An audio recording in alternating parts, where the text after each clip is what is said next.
specifically to deal with crime that causes the public to have a fear, and when it is done without regard.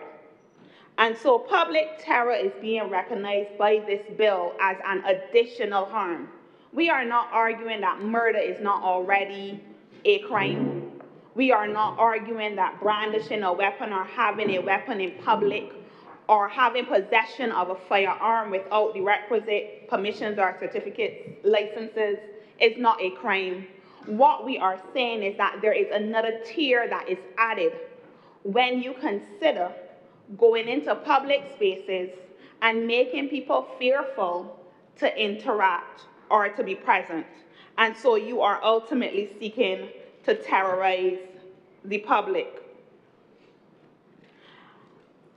Mr. President, I think that when we speak about the domestic terrorism bill, there is a level of uncertainty because we have this international or historical context of how terrorism has been defined by other jurisdictions and what we believe terrorism to be, how it impacts us.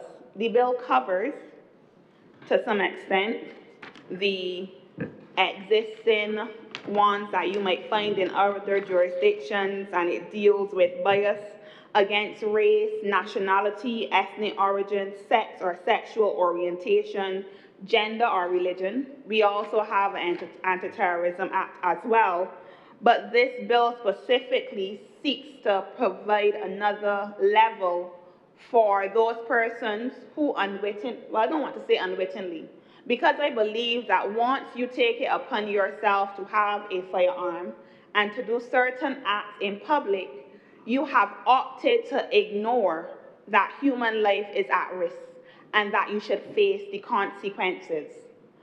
I want to close by saying very quickly that the people who choose violence should have to adjust their behavior to match the law, and not the persons who are law-abiding have to adjust their lives to accommodate the violence. We run the risk, if we are not stern, if we are not harsh, if we are not clear, if we are not decisive in normalizing violence in our communities. And that is one that we cannot afford. And so if this bill and the name of the bill disturbs you, I believe what you should be more disturbed about is the way that a small group of citizens have opted in many ways to undermine the fabric of our society and the Barbados that we know and love. I'm obliged. Thank you very much, Senator Tripp. Senator Slogan. Mr. President, first, thank you for the leave. Permit me first, sirs, to extend my congratulations to a young Barbadian who I believe has done exceedingly well over the last few days. That is Thierry Gill, a young Barbadian who is playing in the English Champions League. And to a roaring crowd, sir, championship, sir, that's correct. He will get to the Premier League one day, sir, and we will celebrate. And sir, I want to congratulate him. Certainly, he would have done exceedingly well by scoring his first goal playing for the Bolton Wanderers, sir. So I'd like to congratulate him. Sir, I want to deal with the debate at hand. And, sir, this bill, as a young Barbadian and a young legislator, has caused for me to contemplate the circumstances of human existence. It has also led for me to examine the state of affairs in our country today, sir. And I do so well knowing that this particular bill, to my mind, and by design can only be categorized as part of a series of legislative proposals that have come certainly in my time before this chamber. Sir, when I take into consideration these proposals or these bills, certainly it's clear that government is on a trajectory to address the challenges with crime and violence in our society. And therefore, from the outset, I just want to state that I do support this bill. I support this bill, but I want to offer some observations. I believe for the contemplation not just of government, but for the wider public, sir, who listens to these debates. Sir, there are some words that a society should never use casually. Sir, words matter. And terrorism is one of them. It is, to my mind, the very reason why Senator Malalu may have shared his concerns with the title of the bill. But, sir, terrorism, a word, it carries a particular weight. It is a word, sir, that leaves us to question, how did we get here? And it's the very same question that I asked in a previous debate discussing legislation pertaining to crime and violence in our society. Yes, domestic terrorism, sir, in its truest sense, may be an academic term for some. It may be foreign in the sense of our public discourse. And I wonder this morning, when I came through the green gates there, if I exited those and had a conversation with some of the Barbadians that I first interacted with, and asked them, do you believe that Barbados has domestic terrorists? What their response would be. And I'm not sure, sir, that they would be able to seriously give you an immediate answer that provides you with a level of appreciation that they understand the consequences that this bill essentially is trying to outline. Sir, so when a parliament such as ours enshrines the words domestic terrorism in the statute books of this land, we should not treat this as ordinary legislation. We should feel the very weight of those words which I spoke about. We are not accustomed to thinking that, of Barbados through the language of domestic terrorism. And, sir, perhaps that is the very reason why this debate matters. The language we are now using represents a significant shift in how we understand, how we respond to serious violence in our society. I want, sir, to therefore impart the wisdom or the question, therefore, that our father of independence, Sir Errol Walton Barrow, placed before this country. And he asks, what is our mirror image? And I think that question then, in 1986, served a particular purpose. But it reminds us now, or asks of us now, to simply ask that question once again of our society. What is our mirror image? Sir, I say this with all due respect, not just to you, sir, and the Attorney General, but this Parliament can define an offense. This Parliament, sir, can establish a penalty.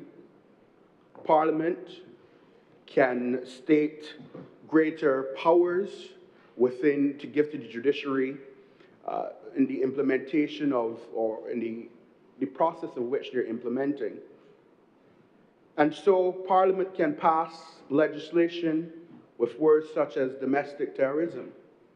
But the truth is, sir, Parliament cannot legislate a healthy society into existence.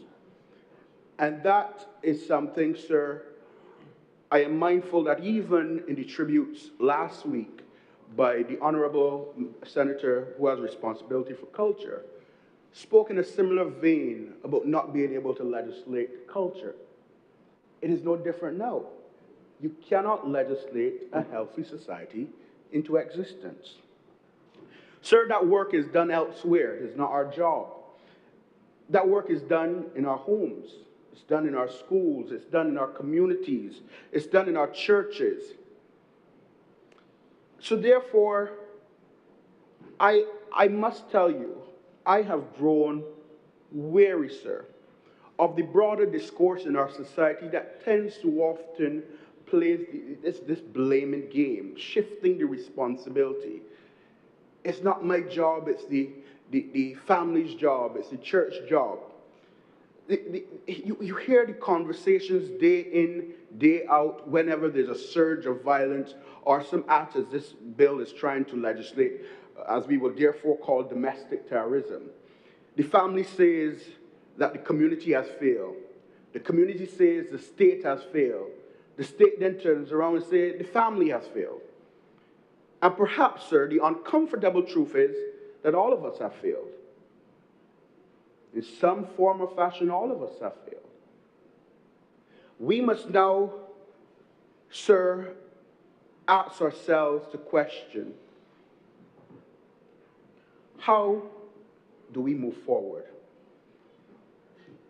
Because if we only become serious, sir, about a person when they become a criminal, we have already arrived too late. And if we only become serious about violence when we are forced to call someone a domestic terrorist, then, sir, we may have arrived even later. Sir, this bill asks of us to strengthen the hand of the state and that of the criminal justice system in particular. But I believe we must also strengthen the hand of the society. That means looking at the family. It means rebuilding communities. It means, sir, demanding better from the state. And ultimately, it means, to my mind, sir, accepting that crime is not somebody else's responsibility. It's a problem, it's a challenge for all of us. Crime and violence, or so this bill calls it, domestic terrorism, does not point fingers. And therefore, we cannot do so either, Mr. President. We are here now. We have to confront the reality, and we have to move expeditiously. Because I'm afraid, sir, that the consequences that we are facing today will only become worse as time goes on. And I am inclined to agree with a legislator in the other place, sir, equally. She suggested, sir, that longer sentences by themselves do not solve or address crime and violence. Senator King may very well know that as someone who worked in rehabilitating young Barbadian men. And let me be clear, I am not arguing that people who commit serious crimes, sir, should not be punished or they should not face the full weight of the law. Of course they should. There are cases where imprisonment is necessary to protect the public, to hold an offender accountable. But, sir, where Parliament is creating a legal response to conduct as serious as contemplated in this bill, we must be equally clear. There must be consequences proportionate to the conduct. But, sir, I am also concerned that we have to be careful with what we are promising the public today. I am hopeful that this legislation is not presented to the public in any form or fashion to be a savior. as the mechanism through which government or the judiciary will be able to address the underlying challenges our country faces. So yes, I agree with the legislation, but I think that it is not the principal piece to the puzzle in which we are trying to fix. I'm not suggesting in either form or fashion, sir, that the good Attorney General labeled it as such. But what I am suggesting is that there are far more important discussions that we need to be having in our country today. There's an important distinction, Mr. President, between saying that this legislation is necessary to address a particular aspect, and there's a difference between saying that this legislation will make our country safer. And to my mind, that is a far greater consideration at this time. I want to table, sir, for the consideration of the chamber. And while I will not quote, sir, I will reference the United States National Institute of Justice in its 2016 review of the evidence. And sir, they put the matter in language that ordinary people can understand. Increasing the severity of punishment does little to deter crime. The evidence suggests that longer prison terms produce, at best, a very modest additional deterrent effect. Think about it in ordinary human terms, sir. We must not table the notion that if a young man carrying a firearm, led or part of a gang, decides to go into a public space, open a firearm, start shooting up the place, that the difference between 10, 15, 20 years, that when he is incarcerated, on his return to the public, that he is suddenly a changed man. Perhaps for some, it will result in a change of behavior. But the evidence, sir, suggests that we should not build our national crime strategy. We should not base our approach on that assumption. And this is where I believe we must be careful about what this bill represents. Not what it does, but what it represents and how it is interpreted by the public. It can strengthen the state's ability to respond. It can establish consequences, sir, for conduct that Parliament today may determine to be so sufficiently grave that warrants this particular legislation. And maybe so. But it cannot prevent the young man, Mr. President, from being recruited in the first place. It cannot replace the parent. It cannot teach a child to read. It cannot deal with some of the social issues, many of the social issues we are seeing in our society today. Your Honor, I want to really table that the last report made to this Parliament by the Barbados Probation Service was in 2016.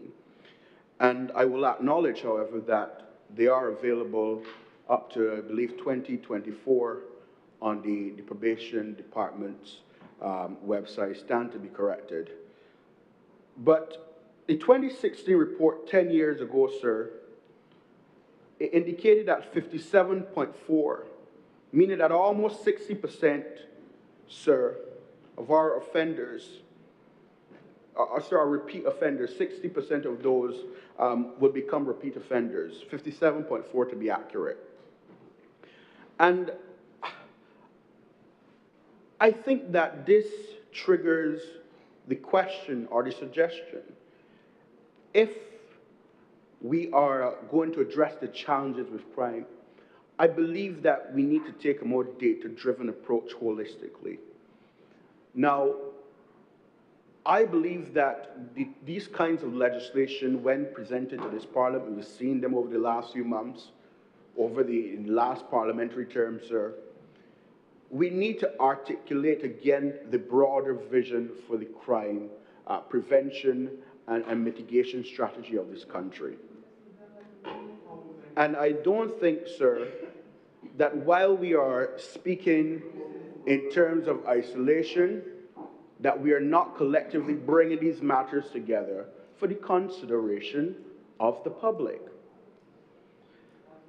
And the truth is,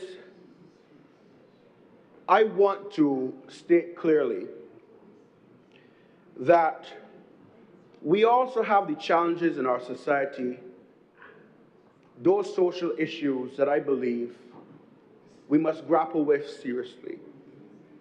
We need to ensure, yes, that we teach civics in our schools, emotional regulation, intelligence, these aspects, communication skills. But, sir, we must also fix the deficits in our system. With overcrowded classrooms and overburdened teachers, sir, these, sir, are the genesis of some of the challenges that we face today. And while we may not be willing to admit that these are some of the challenges, it is part of the reason why a lot of the mitigation efforts, sometimes, we miss them. Some of our young men, sir, are entering secondary schools without the ability to read. Some of our young men are entering secondary school without the ability to read. And I heard the aside that because the parents are not teaching them. That comes down once again, sir, to the very same blame game that I'm speaking of. Now, I want to impart, sir, and congratulate in passing that of a program at the Barbados Community College, that of the Babs Reading Clinic. And sir, I realize through their reporting that we have even teenage boys about to leave secondary school who don't even understand phonics. Now, some may argue, what does this mean in relation to this particular legislation which we are debating, and rightfully so. What I am trying to fundamentally address, sir, is that the core issues our society faces, they don't start at the point when we find a young man going into Sheraton Mall and decide to shoot up the place, or at dockside of a cruise. These are some of the fundamental challenges that we need to address, sir. And I want to close, Mr. President, by also making a few recommendations for this chamber. And I know that Senator Archer may be bound by collective responsibility, and therefore I will make a case for him, even on the point of addressing our community intervention programs at the level of the state. I also want to take into consideration, or for this chamber to also acknowledge, that we need greater interventions in our communities when it comes to young people. I acknowledge that on the part of, in the last budgetary debate, there were provisions made to support, financial provisions made to support churches, and that is through the church sector, through the Ministry of Labor. I recognize that there are provisions for the Community Development Department and that of the Division of Youth Affairs. And while there's already good work being done, sir, the truth is there needs to be more. We need to support our young people in a greater way so that they can feel part of a society, they feel a sense of belonging. And the truth is, while we acknowledge that there are programs that are occurring. I don't believe that we are capturing abroad or spreading abroad enough net, not the net that Senator Goodrich spoke about, but we need to spread a broader net to catch more young people, especially those who are most vulnerable in our society. Yes, we need to address parenting. Yes, we need to address the role that the church plays. Yes, we need to look at the intervention programs in our communities. But if there's anything that I want, and I hope that from the asides that this chamber can take from this presentation, sir, or my contribution, is that we must take the bull by the horn. We cannot feel comfortable knowing that there are still many of the social challenges in our country that are going unaddressed. I said from the outset, sir, this is not a blame game. This is not a case of throwing the dice and seeing where they fall. But, Mr. President, it requires of all of us to take a holistic approach. And finally,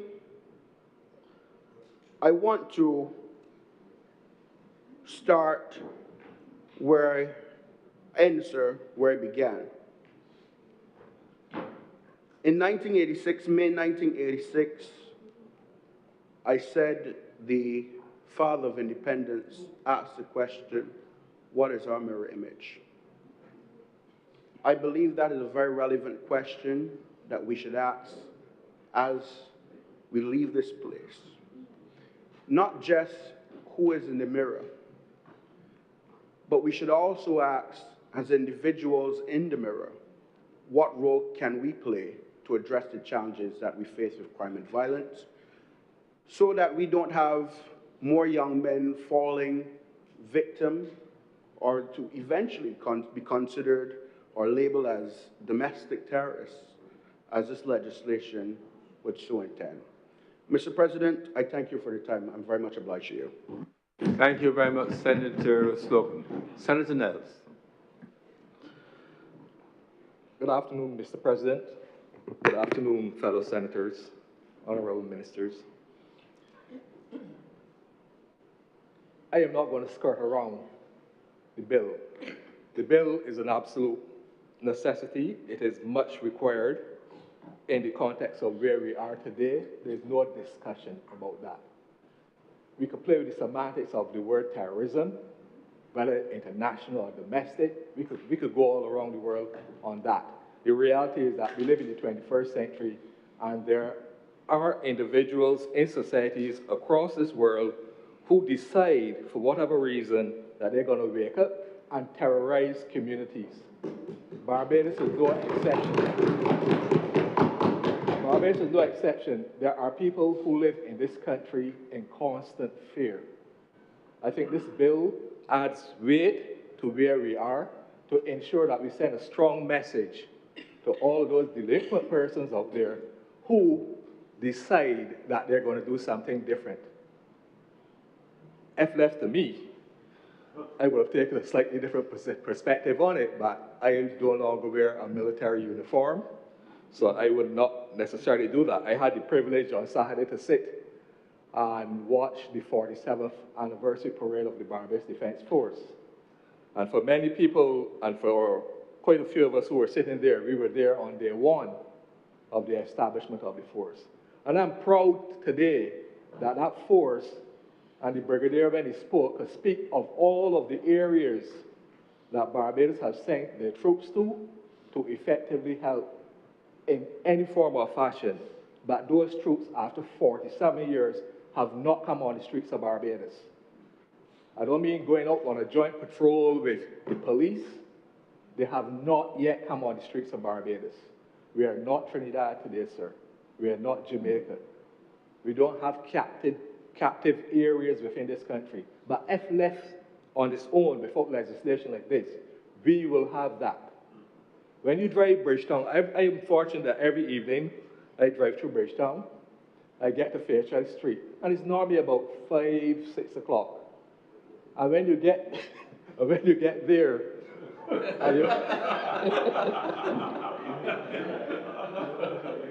I don't understand. 6 o'clock is very, very early. Very, very early. It's not dark. But for those of us, when we get there at that hour, right, before National Street becomes the main, for those who go later in the evening, right? I just thought I'd put that there, right? The reality though is that when we drive there and I stop there and you get to those lights and you make that left turn to come to River Road, you see innocence. You see a collection of people all hustling for a minibus, with minibuses all over the road, and you literally see an area that we know would have had some violence in the past. And you say to yourself, do I need to make this left turn or should I keep straight? Do I want to be caught in that area where there's no escape really?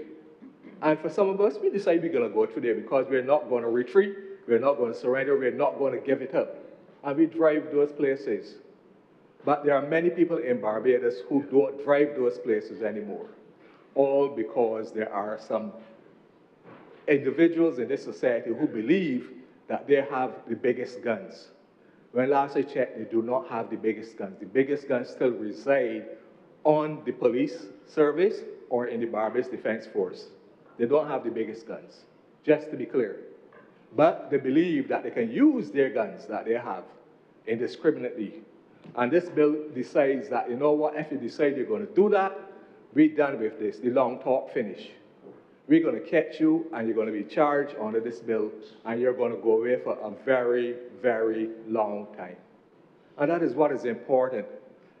We shouldn't try to worry too much about how the lawyers are going to interpret the law. That's for the lawyers to do. I'm not a lawyer.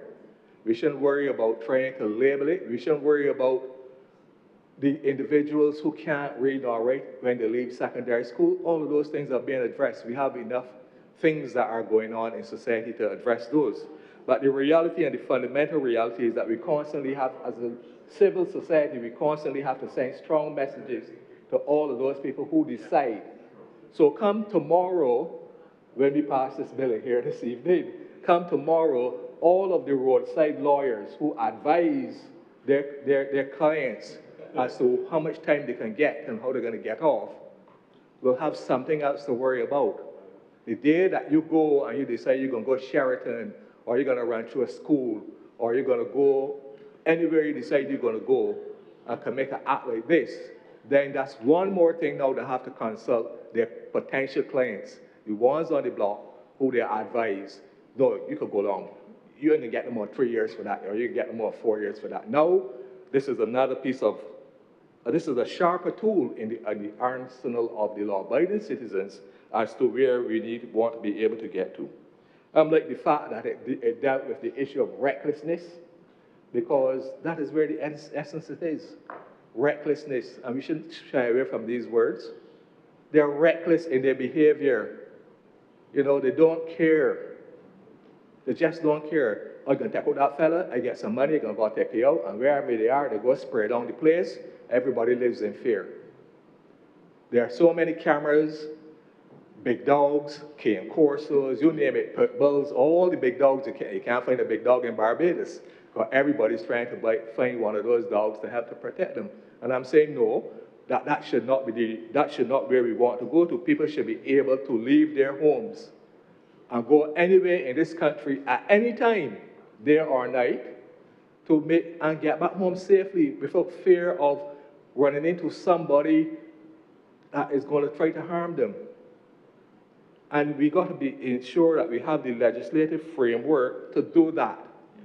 And not worry too much about picking on this and picking on that and worrying about this and worrying about that. I leave that to the Honourable Attorney General and the lawyers when they get in front of the law courts of Barbados to be able to do that. But we got to get them there. And they got to go there under a law. And the law that they need to go there when they do these reckless acts is this particular piece of legislation. They should not be going there under the gun crime or under domestics, any other thing. They should really be going there specifically being dealt with as what they are. They are domestic terrorists. There is no debate about that. That is who they are. And if they want to behave like that, then we have to have the law in place to adequately punish them accordingly. I also like the fact, sir, that it went outside of the box a little bit, in my opinion, and the Honourable Attorney General discussed that already, because it also went into the realm of firearms and ammunition. And it was a little bit odd to see legislation this sort of like step into the left. But there is a reality as well. An extended magazine on an AK-47, when last I checked, is about 36 rounds. You can double them. You can see when you watch the movies, fellas flip them, double them, put them on, that's 72 rounds. And you don't want to be caught nowhere near one of those weapons when they're going to automatic mode. And similarly for any other high-powered piece of machinery. We have to deal with it for what it is. And there are a lot of people that would want that to be recognized. You can't have those types of weapons. As a matter of fact, as far as I'm concerned, I don't see the need for anybody in Barbados to have a shotgun. I don't see the need for any Barbados to have a rifle outside of a sporting event. I can see the need for some people to have firearms in a way, but limited.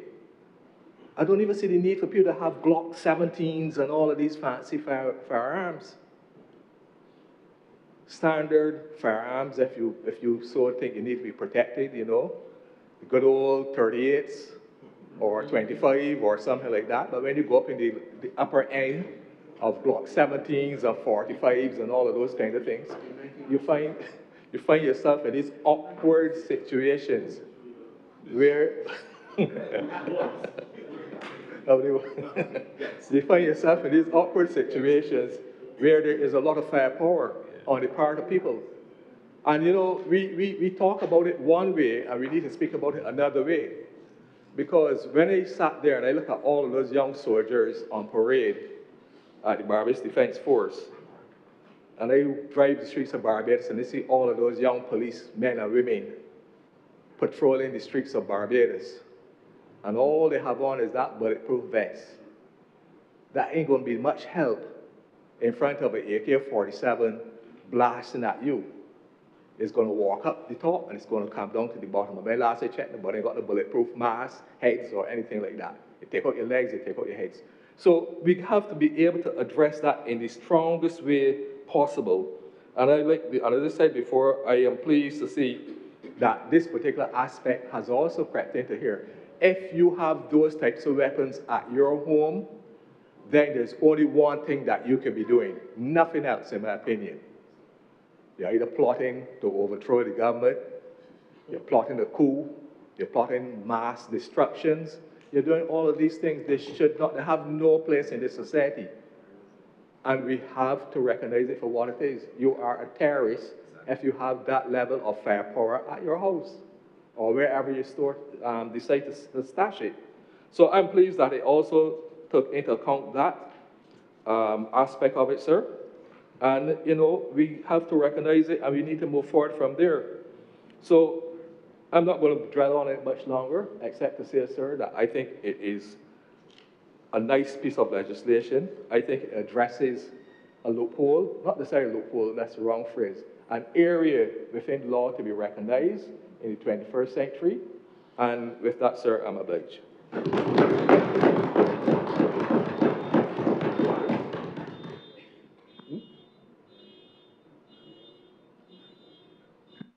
Senator Walters. Thank you, Mr. President. Mr. President, as I begin my brief contribution, I would like to commend the Barbados Police Service for the work done over the crop-over season. I've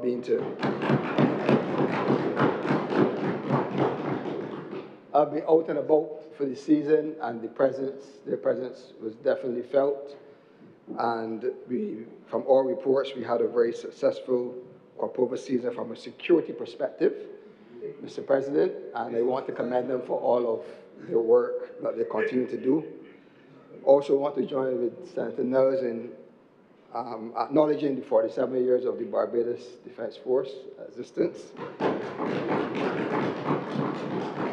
And I hope that Barbados and the Parliament will continue to support these two great institutions as we look at securing our borders and making our people safer. Mr. President, I definitely don't want to be going into a shopping complex and having to be running for my life. I definitely don't want to be going to a basketball match or a volleyball match on a hard court in any community, having to be dodging bullets. Definitely don't want to be going to a normal karaoke session and having to fear for my life. Mr. President,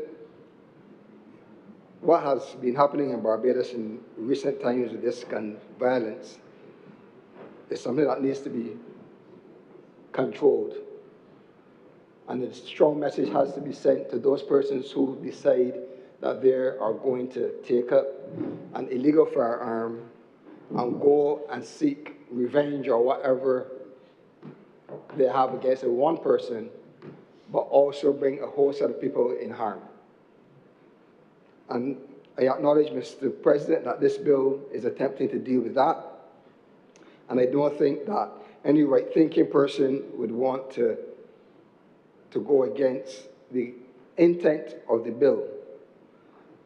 My only concern and my short contribution will focus primarily, Mr. President, on the fact that there has been some discussion, and I did a little research, and I'm kind of being on the side of those who believe that this law that we're looking to pass today, or this bill that we want to make law, is it covered elsewhere, Mr. President?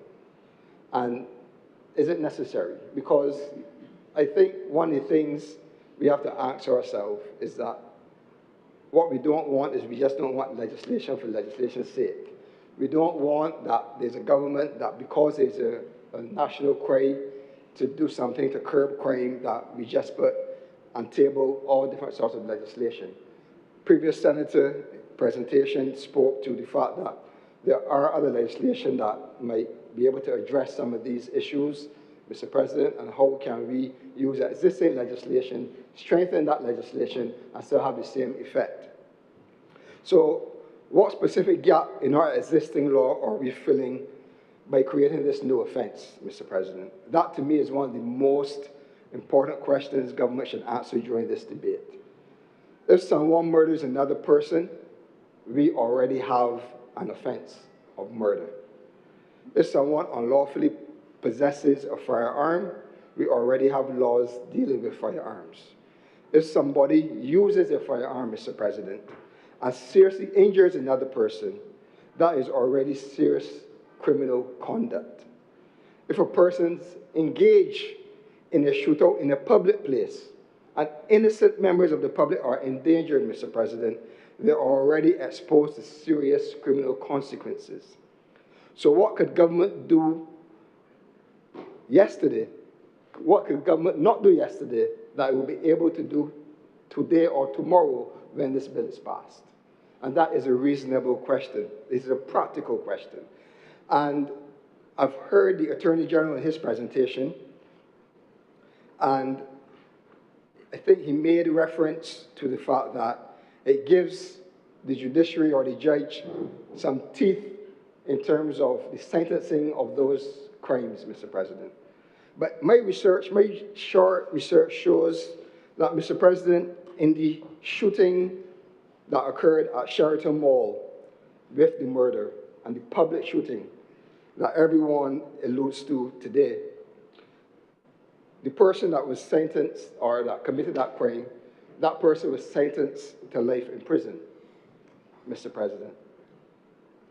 My research also tells me that with the Campus Trends murder, one of the accused, Mr. President, was sentenced to hang. So this tells me, Mr. President, that there is already enough teeth in the system, in the judicial system, by the judges to exercise their discretion for tough sentencing. So if that is the case, Mr. President, what is the gap that is intended to be filled with this particular legislation?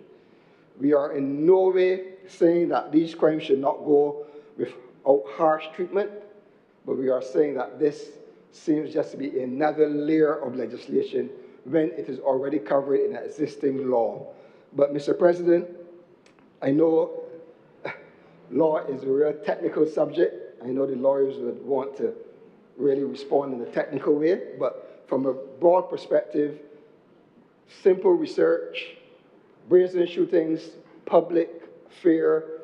We've had situations where we've had life sentence, we've had situations we've had sentence by hanging, Mr. President. So in my short contribution, Mr. President, that is what I really want to focus on. If the government can give some clarity on what is the gap that this bill genuinely fills in practicality, in reality, when we consider those realities. Thank you. Thank you very much, Senator Walters. Senator Ali. Thank you, Mr. President. Few statements have been made, and I believe there's a need for some clarification. The Honourable Attorney General was clear, and it stated on the first line of the objects and reasons, this is a bill to penalize. This is a bill to penalize. This is not a bill to rehabilitate. This is not a bill to seek to deal with social issues. This is a bill to penalize. So when the goodly Senator Slocum reminds us quite correctly that this piece of legislation is not going to fix the substantive problem, I think everyone in this room and this government certainly recognizes it. When he gives an impression, and I say an impression which I will not impute any malice of intent, but when he gives an impression that, this government is not dealing with the matter of crime in a holistic manner, that is unfortunate. We stood in this chamber, I believe, for a period of 4 days during the estimates debate. And we considered initiative after initiative aimed at dealing with crime at its core, dealing at its crime in terms of a preventative nature. We had the Youth Advanced Care Program, Building Blocks Program, Youth Entrepreneurial Scheme Program. We invested significant funds in the third sector. So, parenting programs. Each community has a center dealing with elements to try and hit crime at its core, at its early, at its formative stage. So I don't want the idea to run amok that this government is seeking to deal with crime only in one aspect. There has been substantial investment at every line item that we can see that will deal with addressing the criminal program. And I go back to the line, this legislation is to penalize. So when my friend Senator Walters asks, what more are we doing? And he was quite correct to say, well, you know, lawyers may look at these things differently.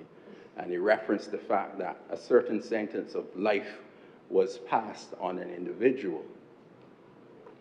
What we need to understand is that a life sentence in the context of this country has a specific period. I believe that period is in the nature of 30 years.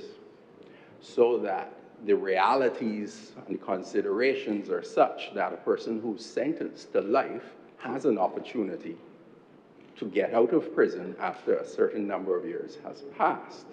Now, if this legislation was in place when a certain activity went down at Sheraton, he would be getting the possibility of a life sentence with 30 years and a consecutive sentence that any judge might have considered reasonable for a person who takes a firearm and starts to shoot in a crowded public area. So what this legislation would do is to say that if no more than to protect the populace from individuals like this, we will leave you incarcerated until a point that when you return to this society, you are no longer a potential danger. And that is important for the people of this country to know. So yes, there are 2 charges that will be laid upon a person, and there is the possibility that an individual who is so callous, so reckless, will pay a substantive price. And this government is not in any way ashamed to say this is the effort that we are making. This is necessary. This is in line with all the other efforts we have made relative to address crime. But this is a necessary piece of legislation to say to certain individuals, your acts will result in you paying a price that is heavy enough that we feel we are protecting the society at large. And the reality, Mr. President, is the issues being dealt with by this piece of legislation go to the morale of the populace. When these acts are perpetrated, the impact is wide. There was a study done which suggested that although only 37% of respondents were victims of crime, 90% of respondents were in fear of crime in this country.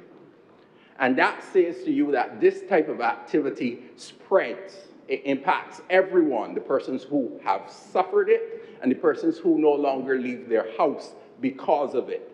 The elderly shut-in who no longer catches that bus her one out into town to deal with her pension check, who now is fearful of going out. The parent who can't allow their child to go into park unattended, and even if attended, still has to wonder what's the possibilities that can occur in the context of this type of activity.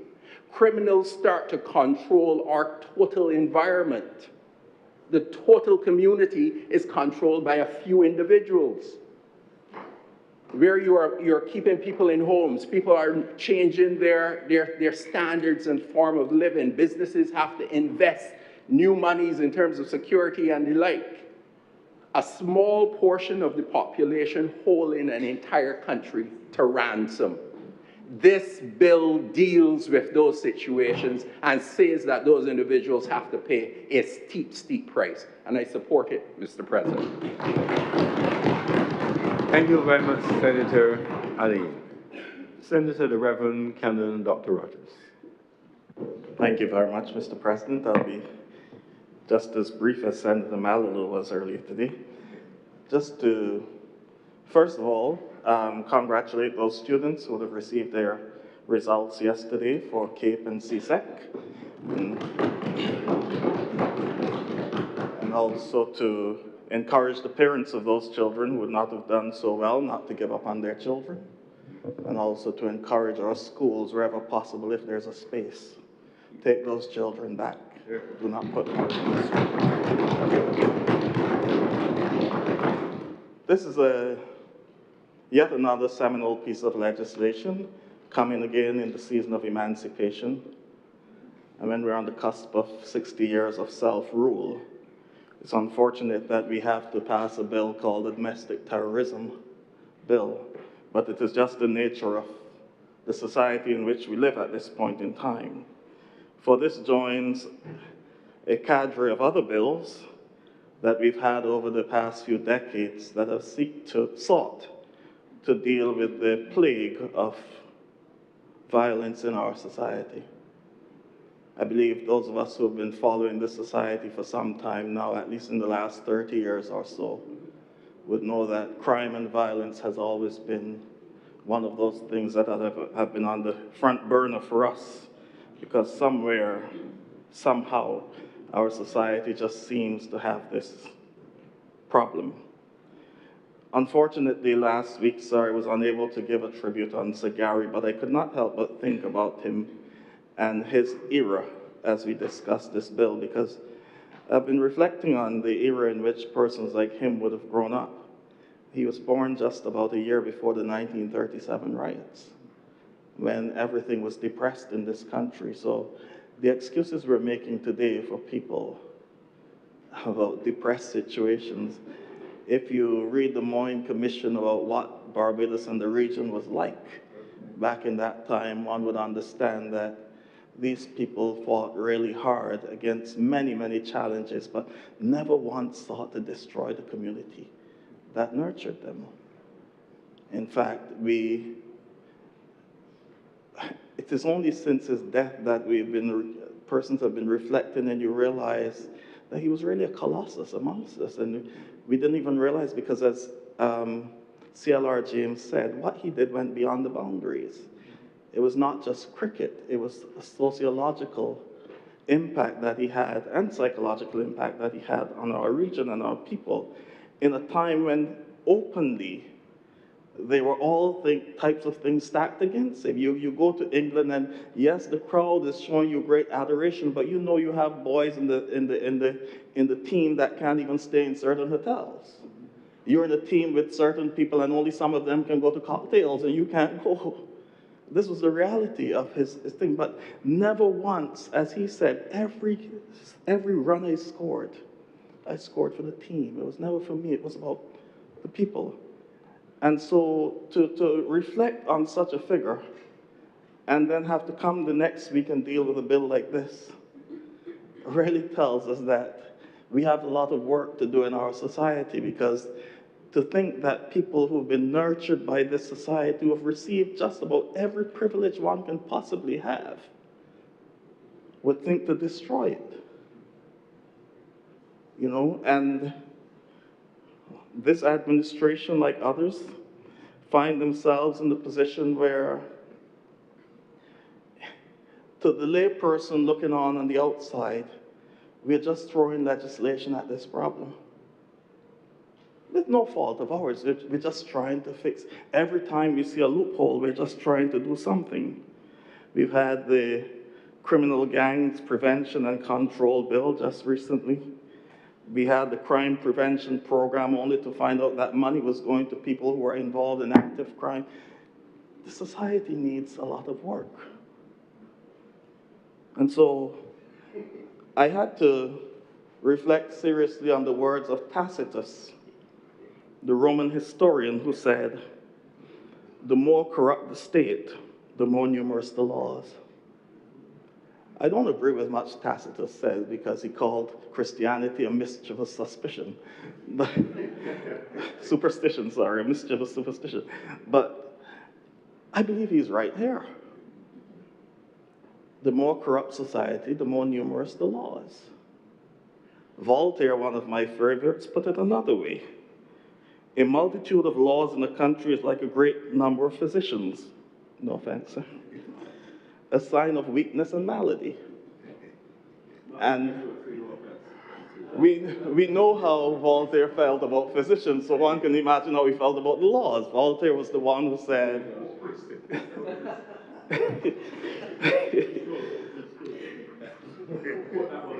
I'll quote, the one about the priest I'll quote extensively at another time, but this one is pertinent at this time. Of physicians, he said, and I'm assuming he means laws here as well.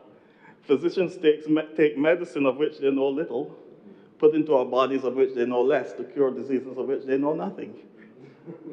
And when one thinks about what we are involved in here, I am fearful. I'm fearful that the impression out there is that, well, it's just another law. We know that somebody who knows somebody is going to put in a word for somebody, and they'll say, Kadir. Because that is the attitude in Barbados. That the laws, as Anatole France said in their majestic glory, forbid both the rich and the poor from sleeping on the bridges and drinking from ditches and eating from garbage cans. But we know only certain people will be affected by them. And we have to be careful that this is not the impression that is given out there, or if we think we have problems now. If people realize that this law is passed, but somehow it is not being equally administered, if we think we have problems now, we'll see problems after that. And so I just want to focus on Section 2 of the bill, Section 2, Part 3, the unlawful importation. And I think that this is an important part of the bill. Unlawful importation of firearms in such a quantity, and the quantity isn't stated, but we assume it's not just a fella smuggling one gun in a barrel. This particular part of the legislation may well be pointing, this part of the legislation may really be looking at some of the good citizens we have in this society. The people who are at every cockfight, in every picture, but somewhere behind the scenes are the ones who are responsible for bringing large quantities of firearms into our country. And it has implications for another thing. I'm going to go way left field here, sir. Stop me if I'm going wrong. I am wondering if, given that possibility, that this particular legislation could well net some of our good citizens, if this legislation shouldn't be accompanied by legislation on campaign financing.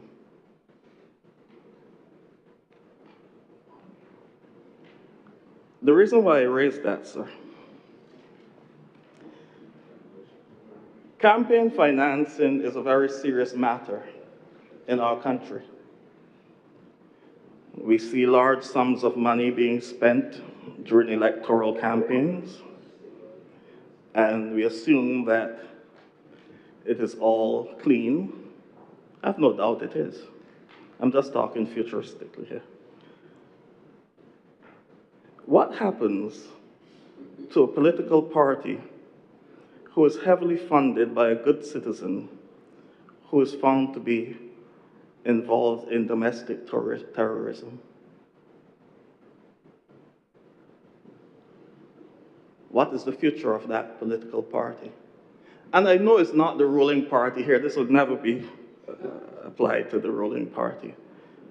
But I'm just saying that these are some of the, if we're going to get serious about what is taking place in our society, these are some of the areas we need to look at. To separate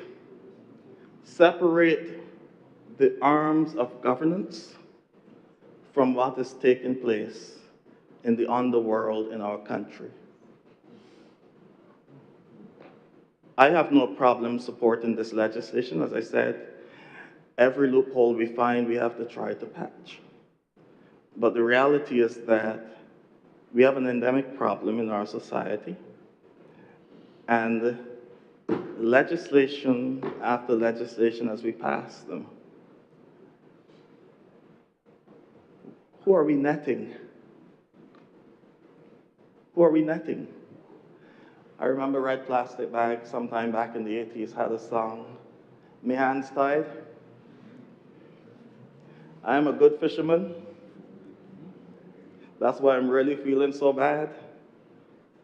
So many times across the ocean, but I couldn't hold big ones I had.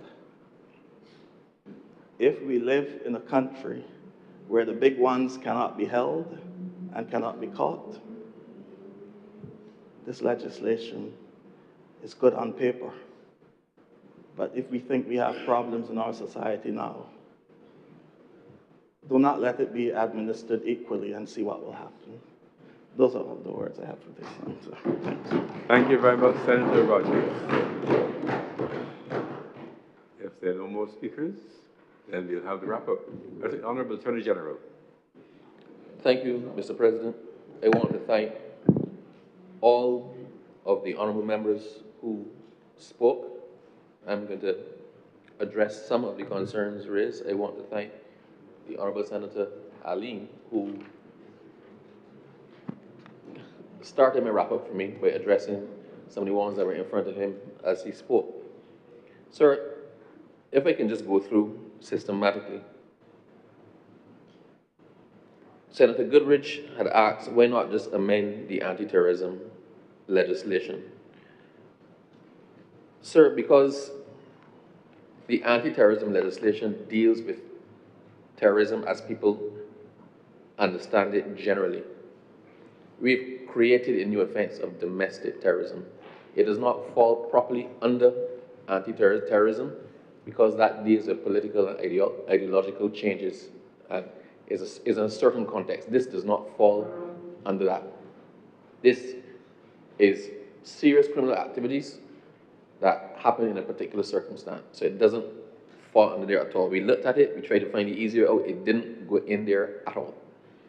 Now, he said we should amend it or increase penalties in existing legislation rather than draft a whole new bill. Once again, we've created a new offense. So if we look at the firearm legislation deals with the possession of a firearm, it deals with things like that.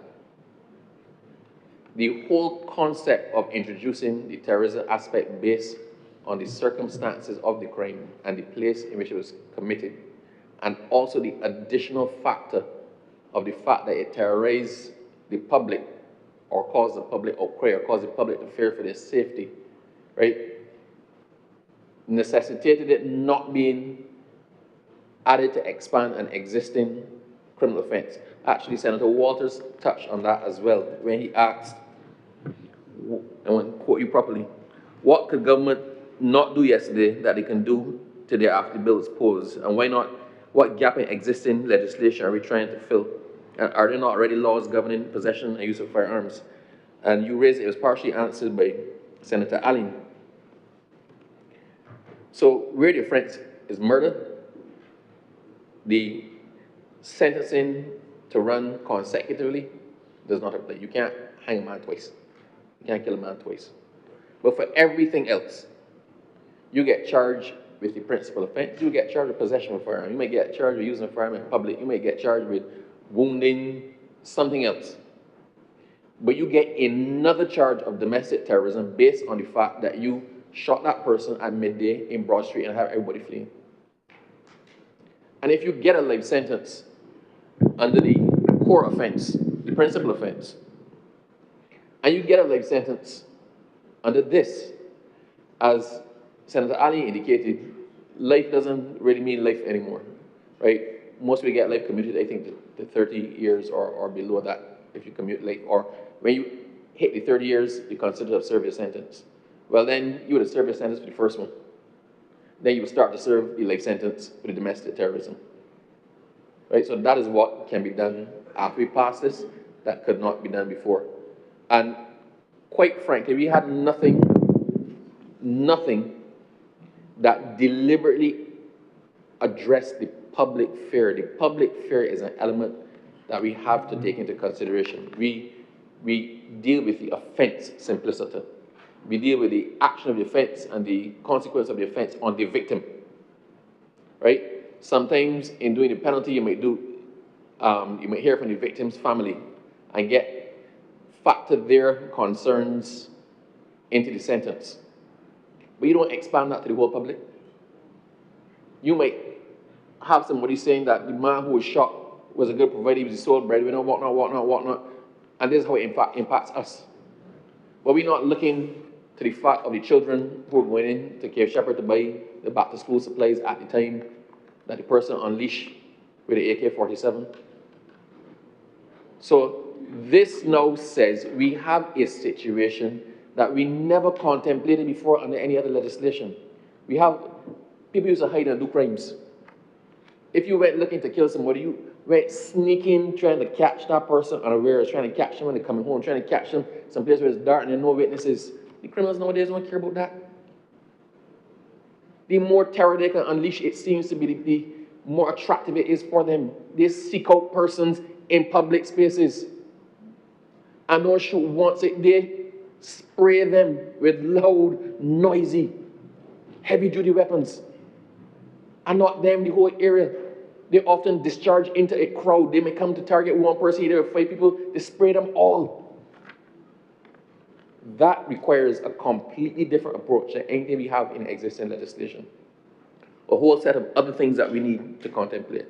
Let me pause for you and go back to Senator Goodrich. Senator Goodrich, you questioned the use of or versus and, but I think somebody answered that. And you said it shouldn't be sent to Joint Select Committee. This is not a difficult bill. If you take out the first page with objects and reasons, and the arrangement of sections and whatnot, this bill literally is just over 2 pages long. It's not everything we send to Select Committee. We send things to Select Committee if they are likely to be contentious, if they're likely to be divisive, if we require the public to weigh in on them. We, as the government, heard the cries of the public on this. I don't think there's anybody in Barbados who is not calling for something to address these type of offenses. So it wasn't necessary to send that to Joint Select Committee. The clauses are not technical, right? They're very short, for the most part, in plain use. You question the use of what constitutes a threat to public safety, to define threat to public safety, but that's not even a work of art, that's common English, right? So I don't know how much further we could have distilled down the threat to public safety. I think everybody pretty much understands what a threat to public safety is. And you also said we need to define criminal conduct with precision. Once again, criminal conduct is conduct that offends the laws. So the other issue raised was the possibility for somebody committing an act of cybercrime to be caught under this legislation, because the penalty for certain aspects of cybercrime would have been 7 years. But if you go back to the definition of domestic terrorism, which means it constitutes a serious criminal offense, so yes, cybercrime may stand to fall there at that level, and it has to satisfy any of the following conditions. It's committed in a public place. I can't see cybercrime satisfying that one.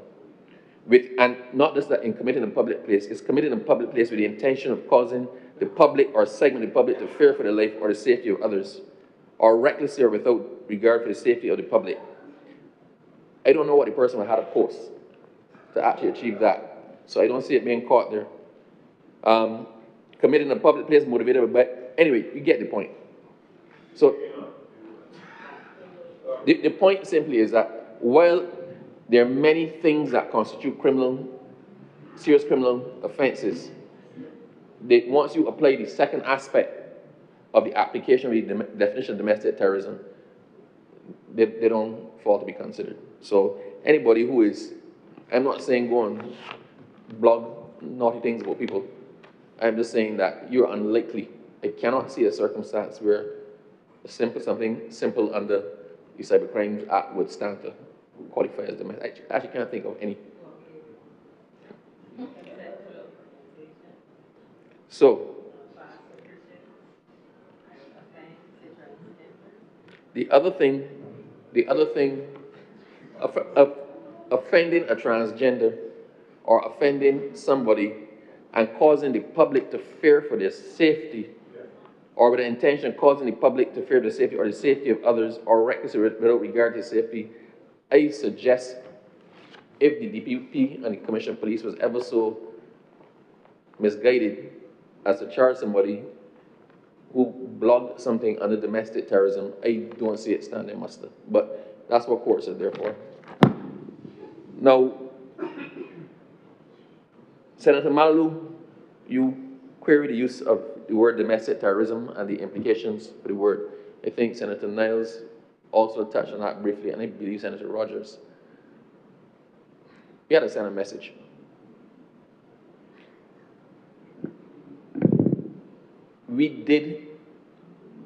The title of this bill was not chosen lightly. And we came down on the fact that anybody who perpetrates an act so brazen as to cause a significant amount of our population to feel in fear of their life, then that is an act of terrorism. Although terrorism simplicity normally involves, as I said, ideological change or some political message, that is what terrorism is. We accepted this did not fit into there, but it was no less terrifying and had no less an impact on the public of Barbados to warrant the title. That's why we labeled it domestic terrorism. And to make it plain what we meant by domestic terrorism, we then defined it. So I hear you. It was something that we addressed. It was something that we had considerable discussion on. But we also felt that we can't pretend that these acts are not as bad as they actually are, and to call them what they are. Senator Slocum made some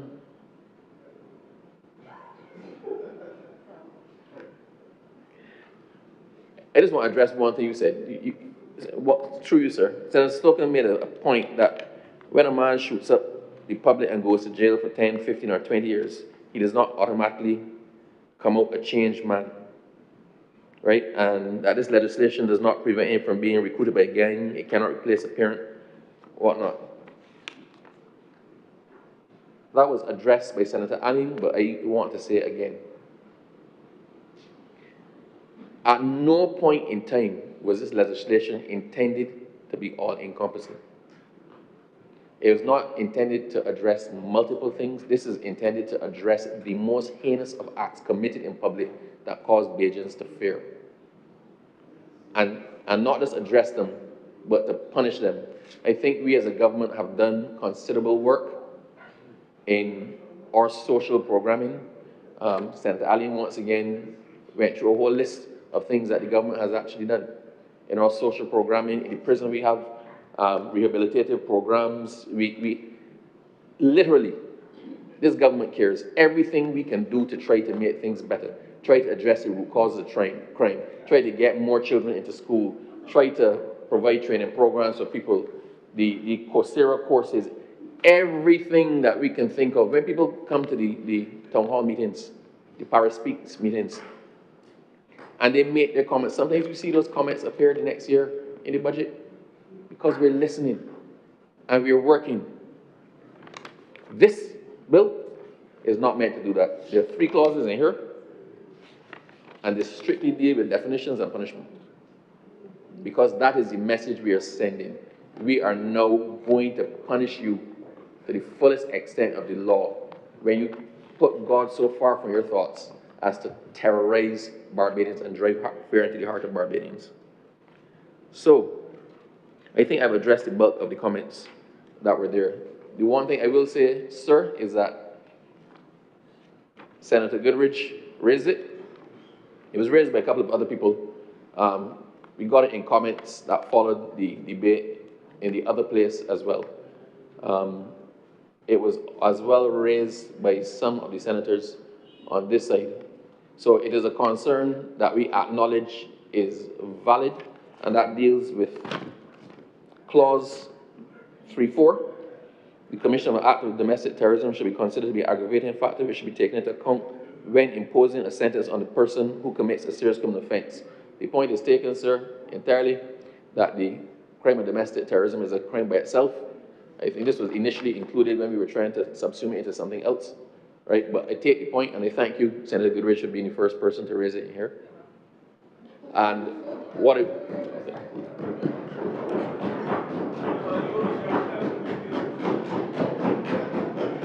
So what I will do, sir, when we go into committee is actually move the deletion of that particular subclause. So having said that, I want to thank all of the senators for what effectively, sir, was an overwhelming support for the bill. It tends to echo what we've heard out there in the public as well. Barbadians are tired of the Wild Wild West situation. Barbadians are tired of people being reckless and having no care or consideration for anybody else. Barbadians are tired of gangsters making public statements at the expense of life and limb, not only of their targets, but in instances where other people are caught in the crossfire. We have heard you, Barbados. We have heard the people of Barbados. We've heard the people in rum shops. We've heard the people in the churches. We've heard the bloggers. And sir, we, the government, are tired as well. And this bill, this domestic terrorism bill, is our answer to the request from the people of Barbados. And I beg the Senate's honorable chambers favorable consideration as we move to the vote. I thank you, sir.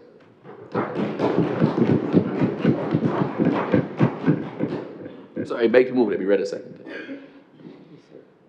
The question is that this bill be read a second time. Will those honourable senators in favour please say aye? Aye. Those against please say no. You think the ayes have it? This bill is passed a second time. Mr. President, motions relating to the business were considered by the Senate and moved by Minister. Senator Walcott.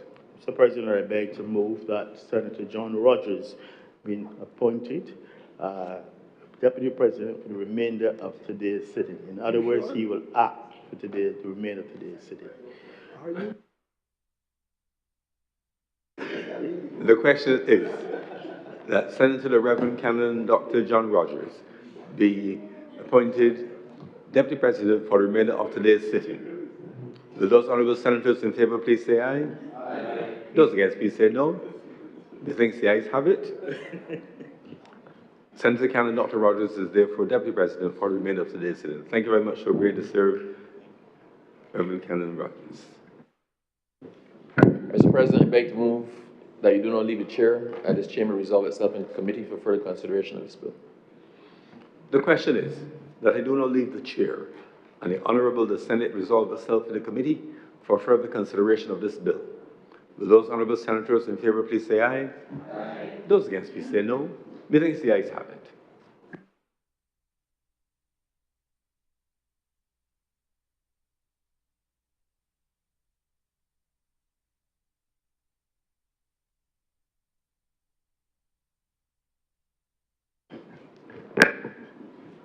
The Senate is now in committee. Mr. Acting Chair, Clause 1. Mr. Acting Chair, I beg to move that Clause 1 stand part. The question is that Clause 1 stand part. All those honourable senators in favour, please say aye. All those senators against, please say no. Aye. Methinks the ayes have it. Clause 2. The question is that, I beg to move that Clause 2 do not stand part. The question is that Clause 2 stand part. All those honourable senators in favour, please say aye. All those senators against, please say no. Oh.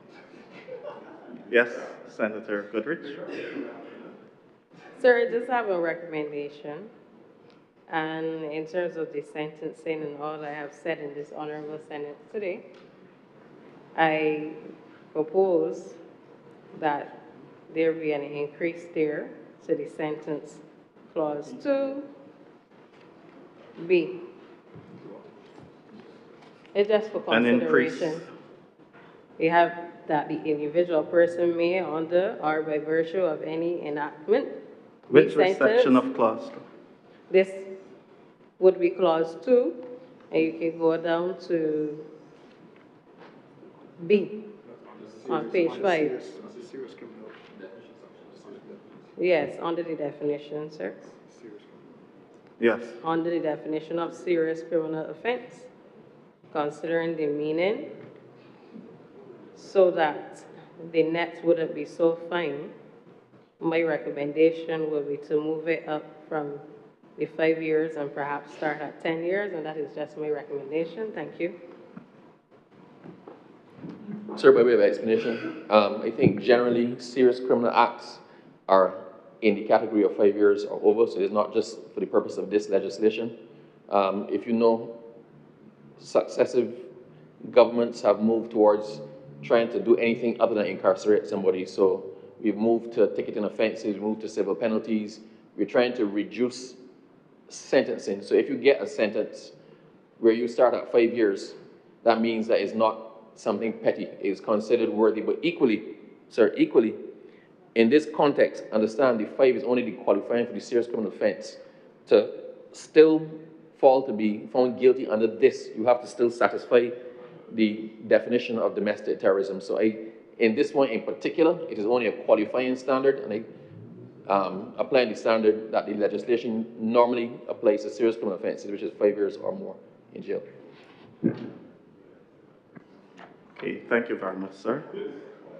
The question still has to be put to the Senate as to the increase in the number there in section 2, clause B, part B.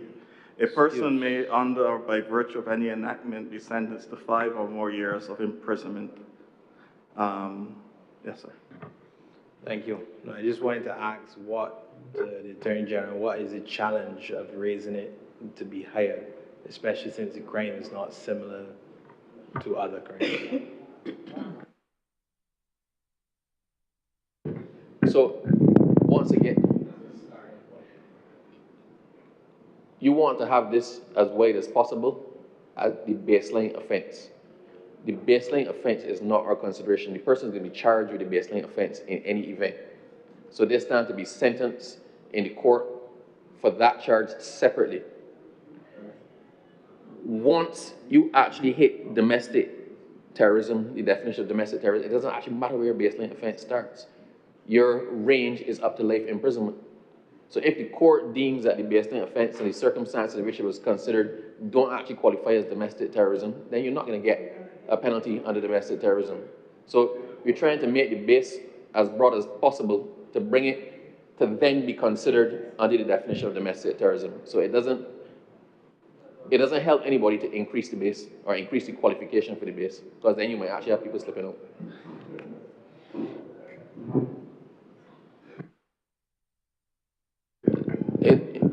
In the premises, sir, I move that clause 2 stand part as it stands. The question is that clause 2 stand part as is. Those honorable senators in favor, please say aye. Aye. And those against, please say no. Methinks the ayes have it. Clause 3. Sir, as indicated in clause 3, I wish to move an amendment to clause 3 by deleting clause 3 subclause 4. So the clause that starts with the commission of an act of domestic terrorism should be considered an aggravating factor and ends with serious criminal offense. So that is deleted in its entirety. So clause 3 will consist now of clause 3.1, clause 3.2, and clause 3.3 as it stands now. So I'm moving that amendment, sir. The question is that clause 3 be amended to delete section 4 such that it reads clause 3, sections 1, 2, and 3. Those honorable members in favor, please say aye. Aye. Those against, please say no. Methinks the ayes have it. In the premises, sir, I now move that clause 3 as amended stand part. Question is that clause 3 as amended stand part. Those honorable senators in favor, please say aye. Aye. Those against, please say no. Methinks the ayes have it. I beg, sir, that you do not report to His Honor the President passing of one bill in committee. The question is that I do not report to His Honor the President the passing of one bill in Senate. Those honorable members in favor, please say aye.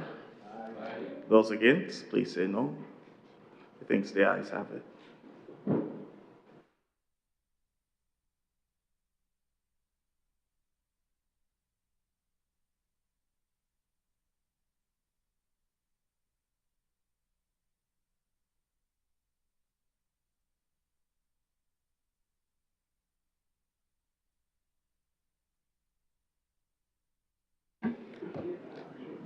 The Deputy President has reported to me the passing of one bill in committee. Attorney General. Sir, I beg to move that this bill be now read for a third time. The question is that this bill be read a third time. Will those honorable senators in favor please say aye? Aye. Those against please say no. Methinks the ayes have it. Mr. President, I do now move that this bill be passed and cited as the Domestic Terrorism Act 2026. The question is that this bill be now passed and be cited as the Domestic Terrorism Act 2026. Will those honourable senators in favour please say aye? Aye. Those against please say no. Methinks the ayes have it. This bill is now passed and so cited.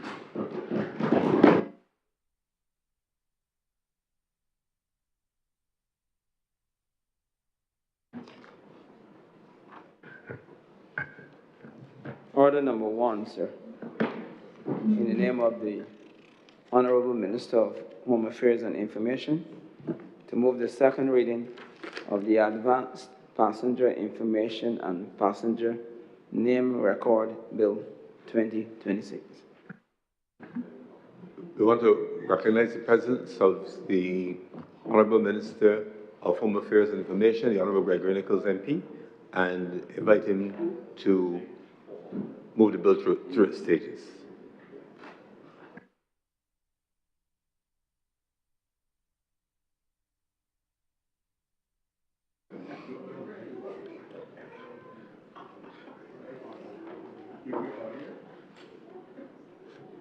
I can say it for the public record. Mr. President, I am pleased to rise today to move the second reading of the Advanced Passenger Information and Passenger Name Record Bill. This bill, as you are well aware, passed through the other place last week. It represents, sir, a significant enhancement of our national border security apparatus, as well as an enhancement of our immigration security framework in Barbados. The bill, sir, makes provision for the collection, transmission, the processing, and the sharing of advanced passenger information between Barbados and our partners within the regional security network, as well, sir, as our international partners. It makes provision also for the first time for passenger name record data in respect of persons traveling by air and sea into and out of Barbados. I must say at the outset, Mr. President, that the bill does not purport to introduce something that is alien or foreign to the country.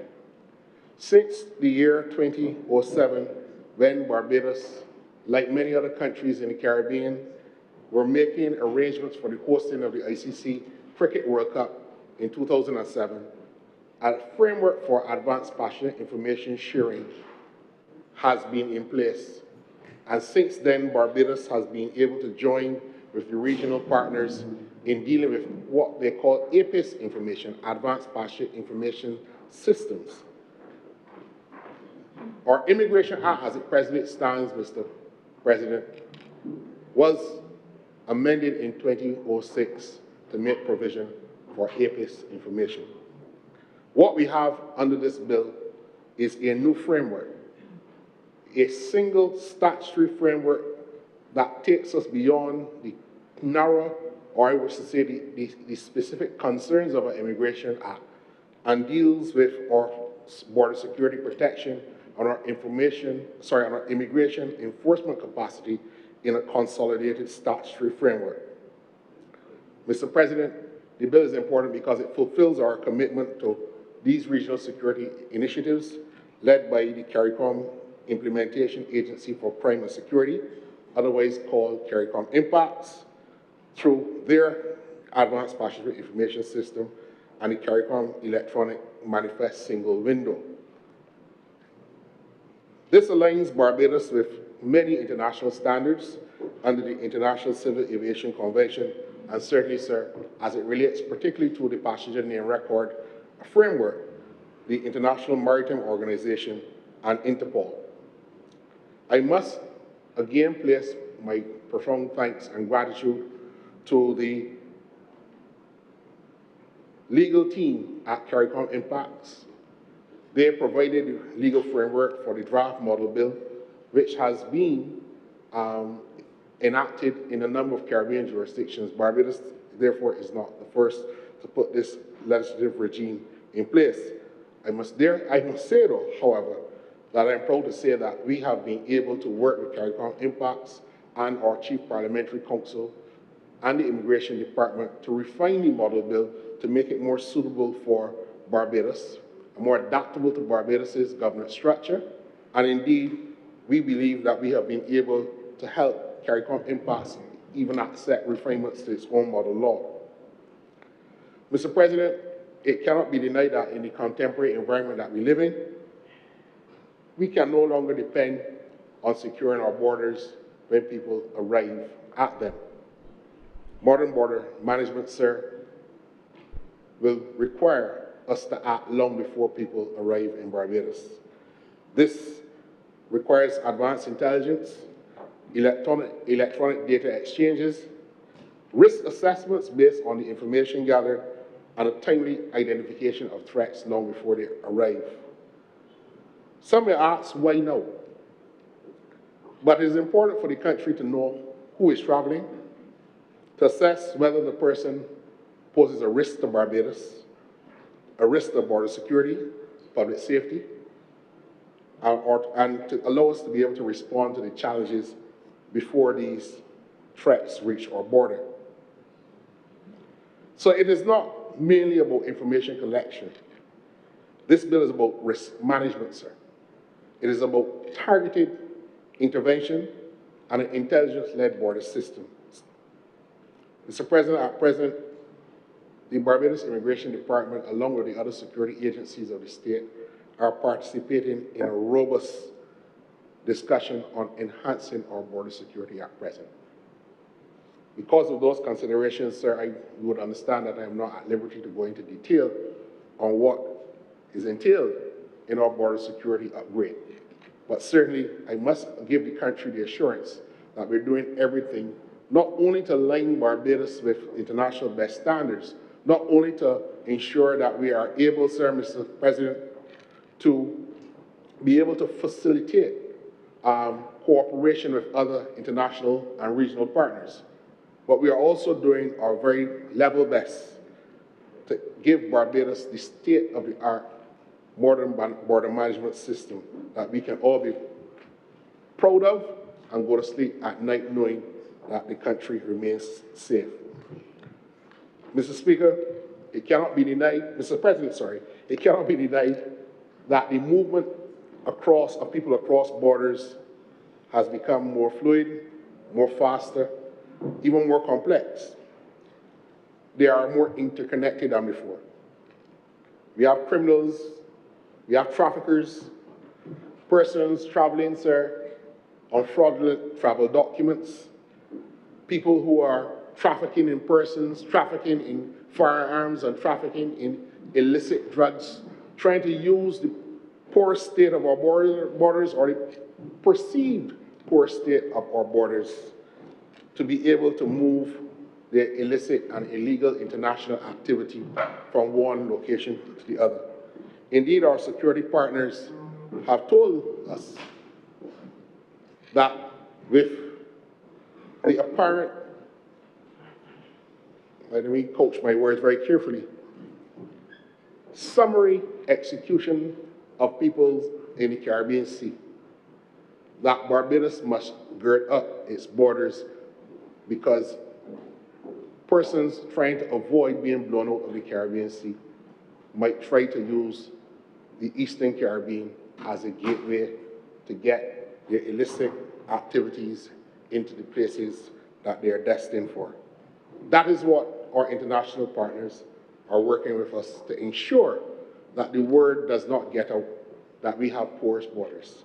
This legislation is therefore timely, Mr. President, and I believe that the architecture of the bill set out in its 8 parts and 6 schedules allows us to lay a legislative framework, Mr. President, that meets these targeted objectives.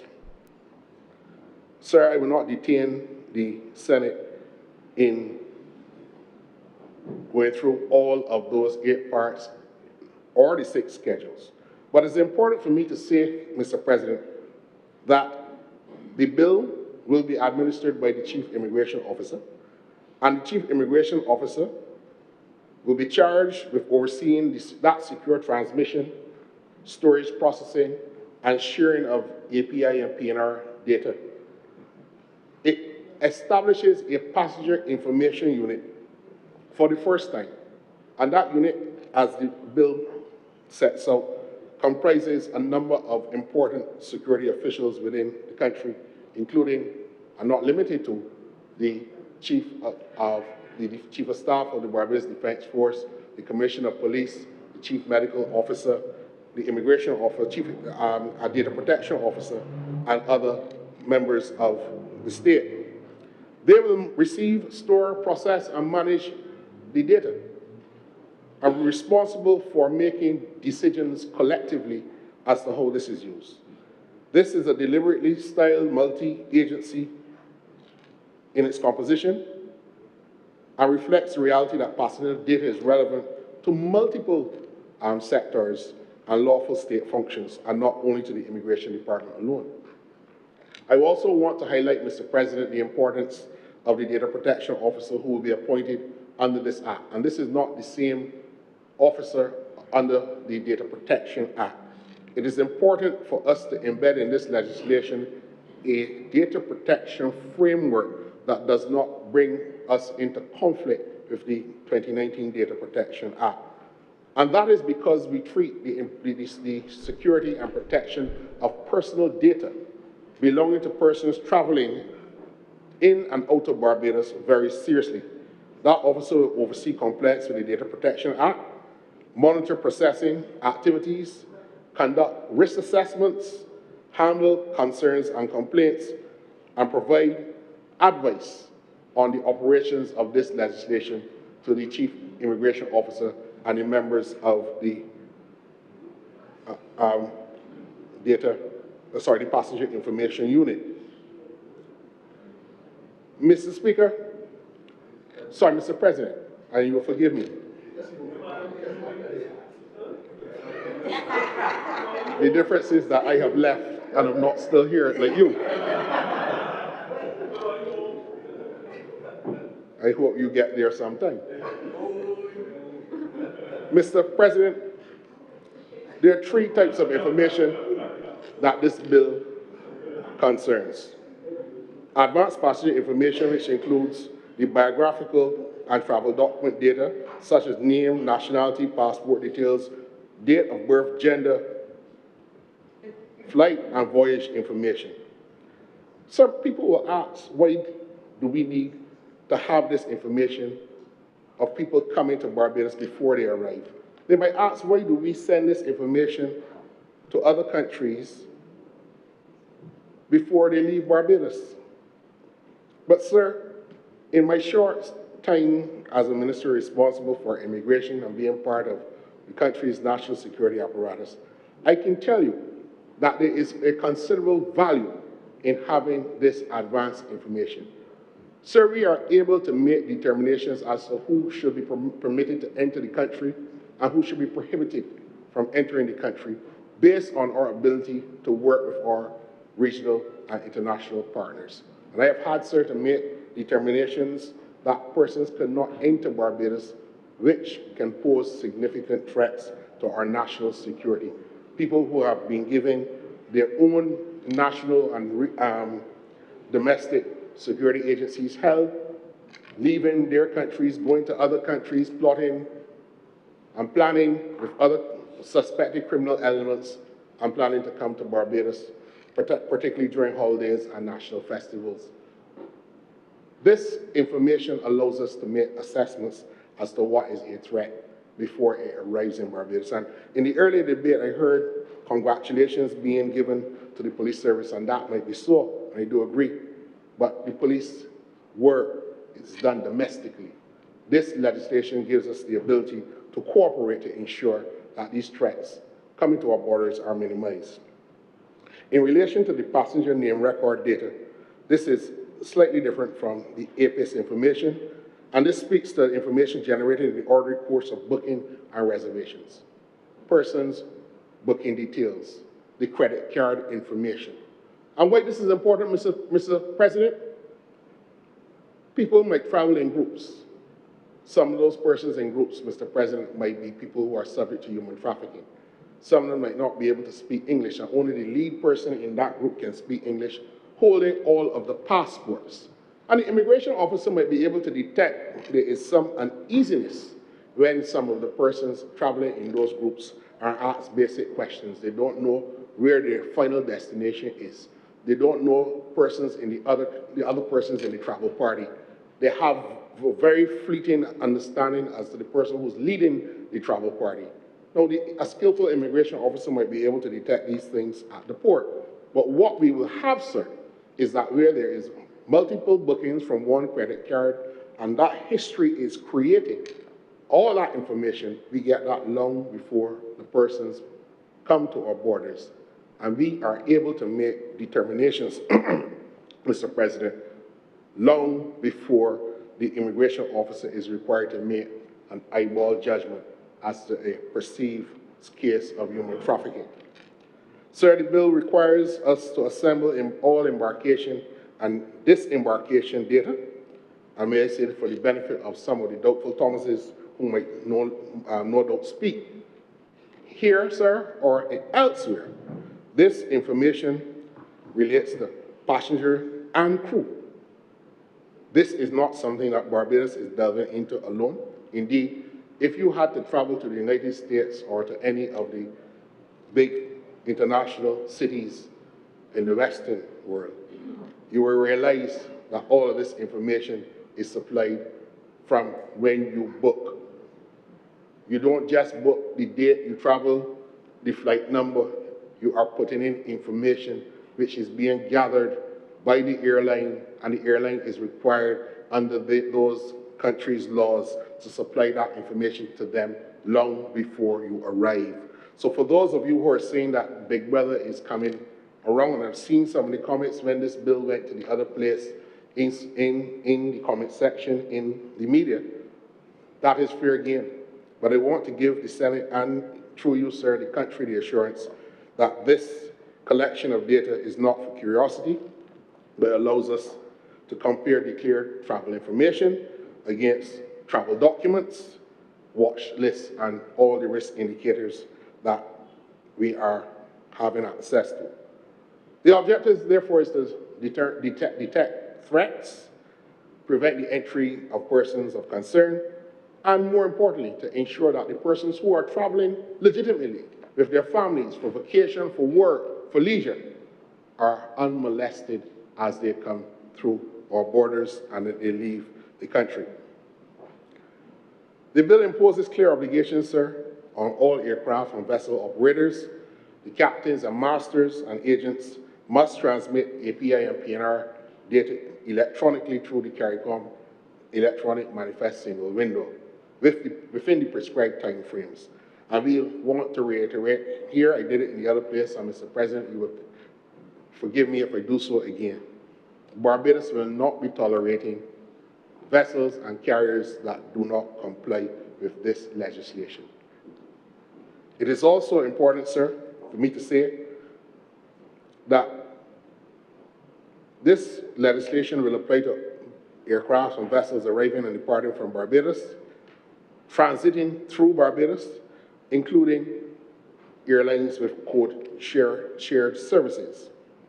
It also deals with the technical stops and creates a mechanism for waivers in only very limited circumstances, such as for military or legal enforcement or humanitarian and emergency relief and other exceptional national interest situations.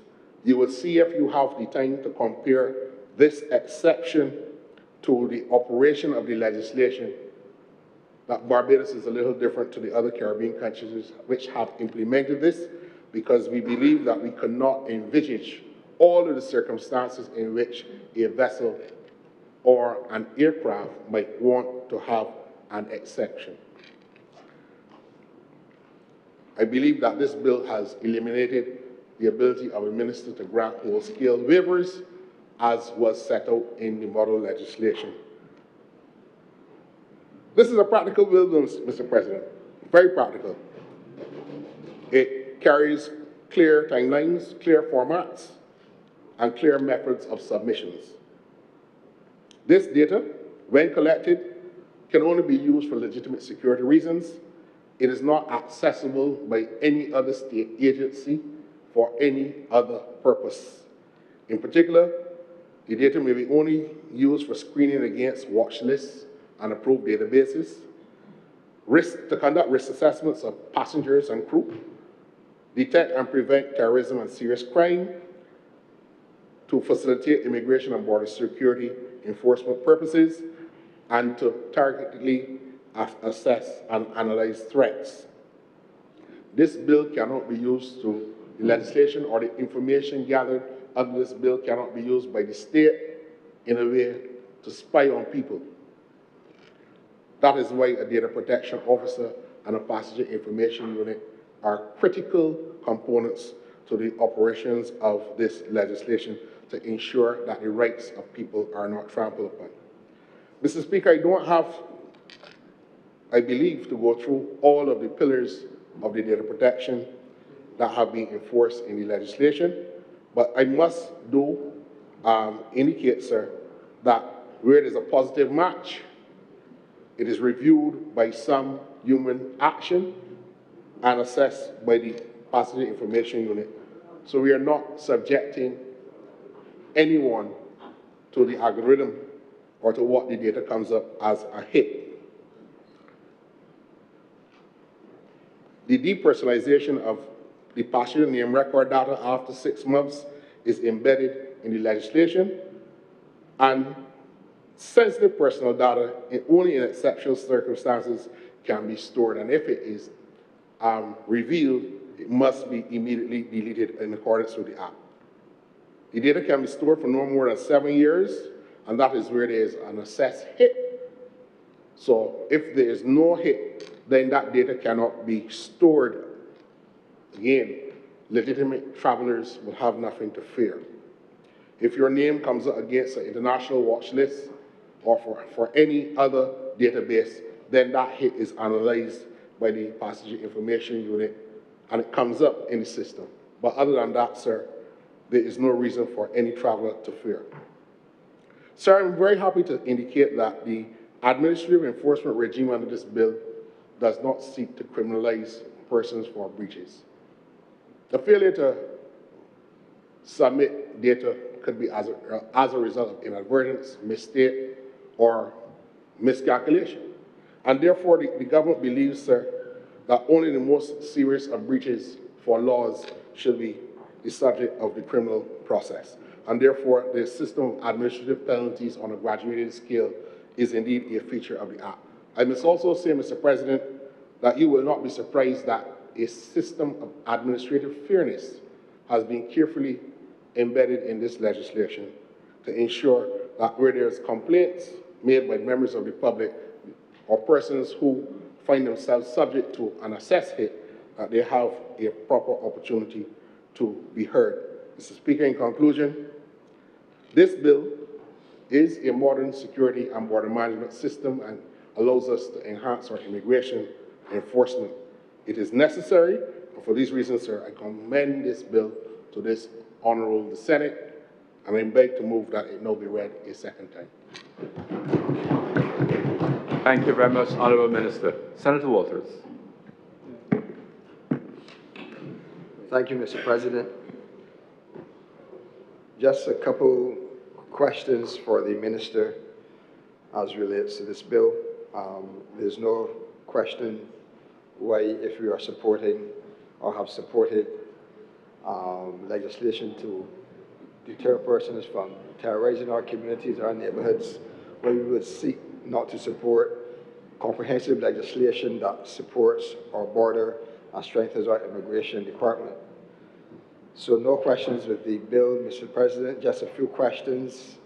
Clause 6(1), when you go to, you see that is the passenger information unit, and there shall be established unit to be known as a passenger information unit, or the PIU, which shall comprise A, the Chief Immigration Officer or his nominee, B, the Commissioner of Police or his nominee, C, the Chief of Staff of the Barbados Defense Force or his nominee, D, the Comptroller of Customs or his nominee, E, the Data Protection Commissioner or his nominee, F, the Chief Medical Officer or his nominee. Mr. President, up to that point, it sounds like it has been pretty much a selection of persons who are associated with a certain level of data privacy and information that should not be widespread. But when you go into G and H, Mr. President, it seems to get a little too broad, because G says such number of other immigration officers as the chief immigration officer determines. And I think, Mr. President, that may be a bit too broad for the intent of such a unit which deals with privacy and the level of information that there will be access to, Mr. President. And even H goes a bit further as well, giving the minister also additional powers to put on the unit other persons who possess particular expertise. And I think even if, Mr. President, you want to allow other persons to have the opportunity, maybe in instances of emergencies, that you can still control the number of persons that are allocated to the passenger information unit, Mr. President, and not just have it as such number of immigration officers as the chief immigration officer determines, and again, another wide net for the minister as he determines as well. Clause 10.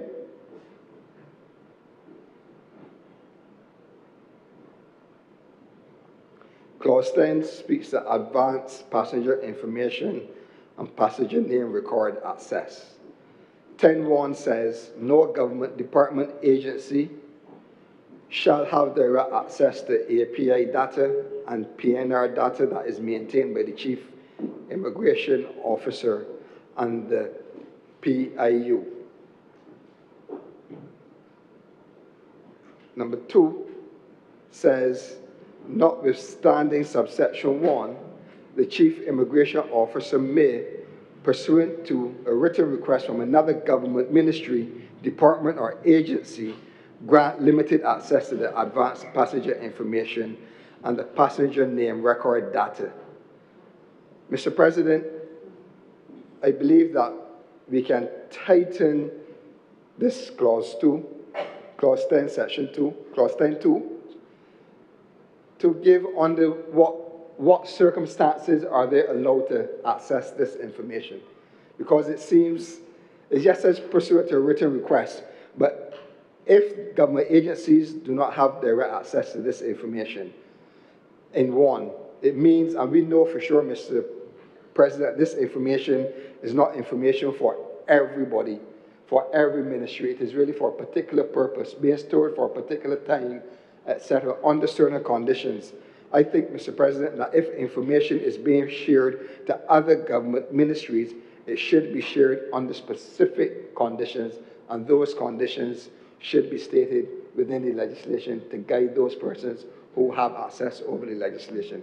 If it is captured in another section that I missed, Mr. President, I'll be glad for the clarification, but I think that should be under a certain level of control in terms of dissemination of this important information across other ministries, not just by a simple written request. I think it should be identified under what conditions this information can be transmitted to other departments. And with those few questions, I support this bill. Thank you very much, Senator Walters. If there are no other speakers, I'd invite Senator Ford.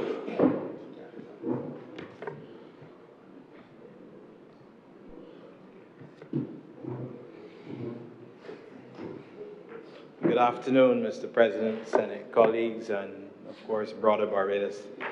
I'm extremely happy to see the Advanced Passenger Information and Passenger Name Record Bill for 2026 being presented today for debate, as this is one of the most important bills when it comes to our Border Patrol security in terms of individual passenger records, and also very important for the way we do business in Barbados and internationally.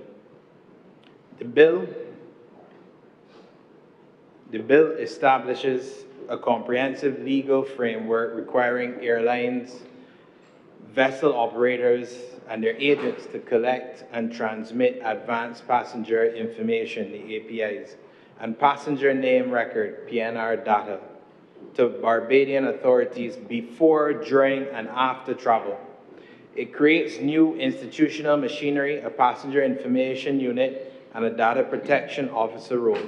And it plugs Barbados into the CARICOM Advanced Passenger Information System, managed regionally by CARICOM Impacts, the Implementation Agency for Crime and Security, and the Joint Regional Communications Center, JRCC. It also enables data sharing across CARICOM member states with international bodies such as Interpol. Mr. President and colleagues, this is a step in the right direction due to numerous reasons, such as the bill offers a broad data collection scope with the advanced passenger information and passenger name record, because this allows our security officials and government to receive not only information on the flights or vessels, but also on the incoming travelers and their biographic data report. The PNR also allows government to have more of a demographic analysis of the traveler entering Barbados, their booking methods, the information on their luggage, if a guardian is being used to assist the traveler, and the languages the passenger speaks, as well as other areas.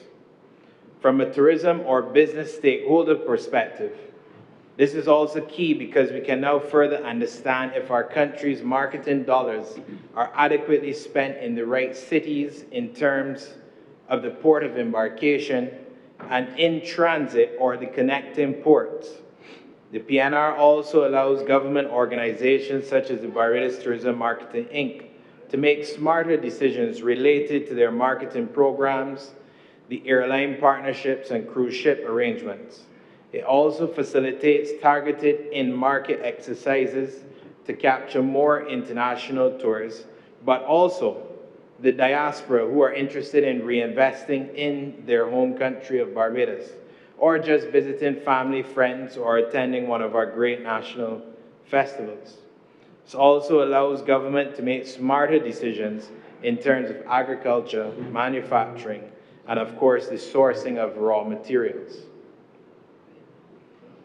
The privacy safeguards listed in the bill is also very strong. Prohibits automated decision-making with adverse legal effects on individuals. It bans processing based on race, political opinion, religion, health, sexual orientation, and it mandates human review of any positive match before action is taken. It also requires a depersonalization of PNR data after 6 months and the deletion of after 7 years. Sensitive personal data must also be deleted immediately if inadvertently captured. These are some of the key areas of strengths from a security perspective and investment perspective. There are other areas that speak to the heavy penalties being imposed if protocols are violated or unauthorized access is given and use of the data occurs. And Mr. President, I believe that I must publicly congratulate a government for finally taking further steps at safeguarding our borders. There are other areas that further safeguarding can be done when we speak about the port of entry, with more effective inspection of cargo, greater inspection of the personnel who enter the port for various reasons. Just as every passenger is not a criminal, neither are the team members within those agencies. However, the world does have some bad apples, and we must do everything to protect our team members and our citizens from those bad apples. However, I digress, as this is a whole different bill that we would have to look further at the advancement to fighting crime. And in conclusion, the steps taken to safeguard our borders are very important in this ever-changing global environment of greed and anger, which also result in crime and in some instances the spread of diseases. We cannot continue with business as usual and by letting overseas companies decide what information they will and will not share with our island's authorities while requesting financial assistance.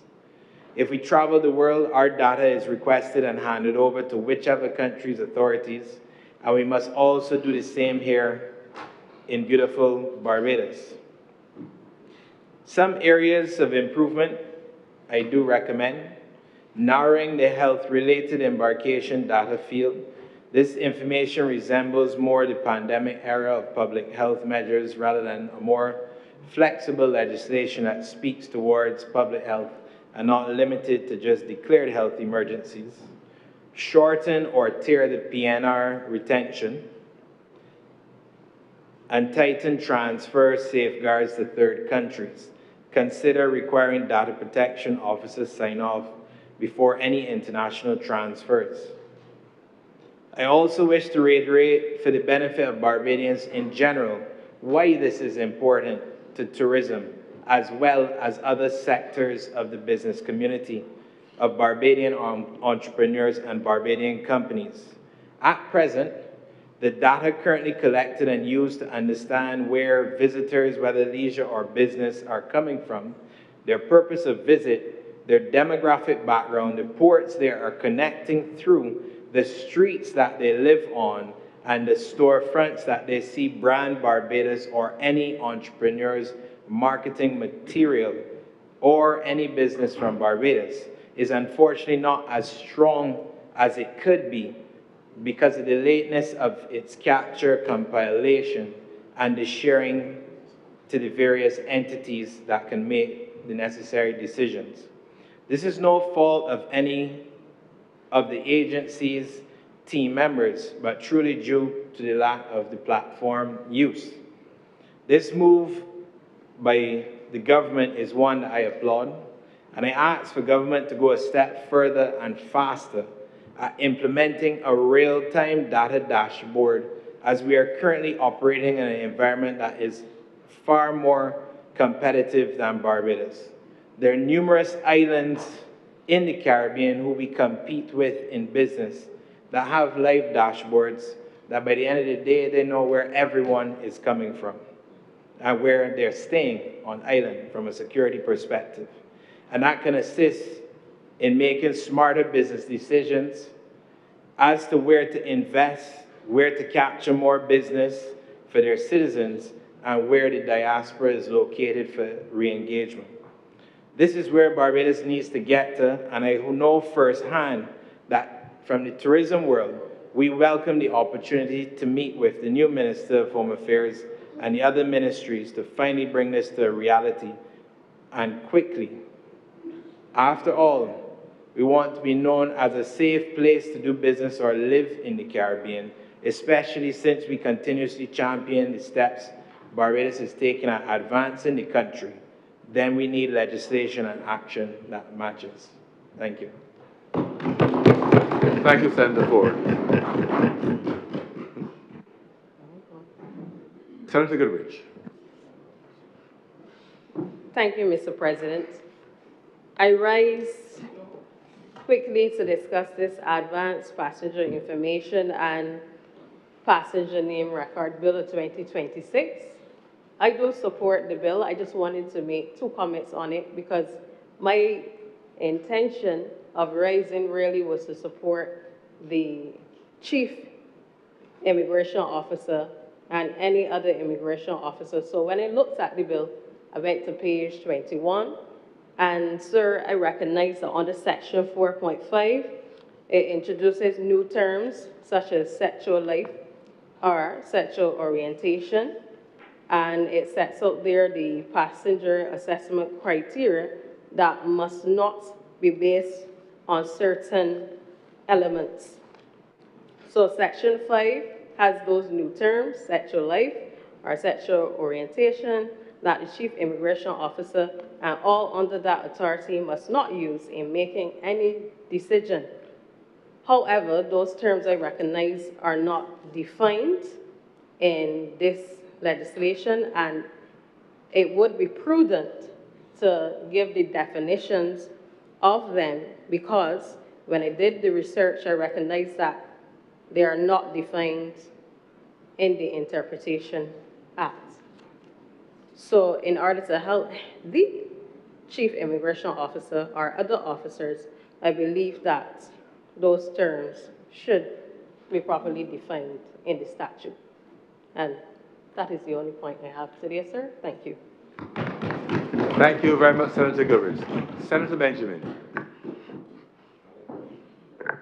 Mr. President, good evening to you and good evening to my colleagues. Thank you for the birthday wishes. Mr. President, I rise in support of the Advanced Passenger Information and Passenger Name Record Bill of 2026. As I prepared for today's debate, Mr. President, I found myself thinking back to my contribution, funny enough, on the anti-gang bill in this very chamber. During that bill, I made the point, Mr. President, that the approach of this government to crime was one that was multi-pronged and multi-layered. Mr. President, I shared during that debate that the multi-pronged approach recognizes that there are some systems that are dysfunctional and require us to deconstruct entirely and reconstruct. I also made the point, Mr. President, that in the multi-layered and multi-pronged approach, we recognize that there are some agencies that perhaps need to be better resourced. We recognize that there are some bills perhaps that need to be amended when we look at the penalties. It recognizes that where there's a void or a gray area, perhaps we need to fill those voids to avoid things falling through the cracks. Mr. President, the multi-pronged and multi-layered approach also recognizes that though there are many programs for young people, for example, too many are still falling through the cracks, and it forces us to reassess what is being offered, how it is being offered, and the benefits of what is being offered. And you may be wondering, what is the relevance of that to this bill? The hope, Mr. President, as I understand it, of this government is that as we toil on and as we put our best foot forward, our best resources forward, as we look at the systems that we are currently operating in and determining what the next steps are, that over time, the country will see the benefits. And that over time, as more citizens are engaged, they may fall more deeply in love with their country, and by extension, there may be less crime. So the multi-pronged approach doesn't just see us bringing new bills. It sees a holistic approach. And it is my submission, Mr. President, that this bill is another tool in the armor of the government in the fight against crime. As I was preparing for today's debate, I was reminded of a podcast that I recently listened to, where one of our very own young, probably the youngest senator in this chamber, was being interviewed, Senator Shane Archer. And during that interview, he reminded us of something that the Honourable Prime Minister often says, which is that we are global citizens with a Barbadian passport. And whenever I hear that statement, two things come to mind. I think the message is two-pronged. One, it is a message of confidence for us, that a Barbadian should be able to step into any room, in any country, and know that we belong there. Equally, it is a message about connection, that what happens beyond our shores does not always remain beyond our shores, and that we live in a global world. Every day, people pass through Brantley Adams International Airport. We just heard Senator Rogers congratulate the students on their results, and this is the kind of time where some of them are leaving to go off to university.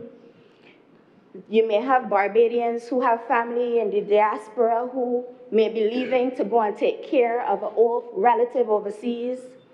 And equally, we have guests who are coming to our shores to enjoy the things that we cherish. So that is the beautiful side of global movement.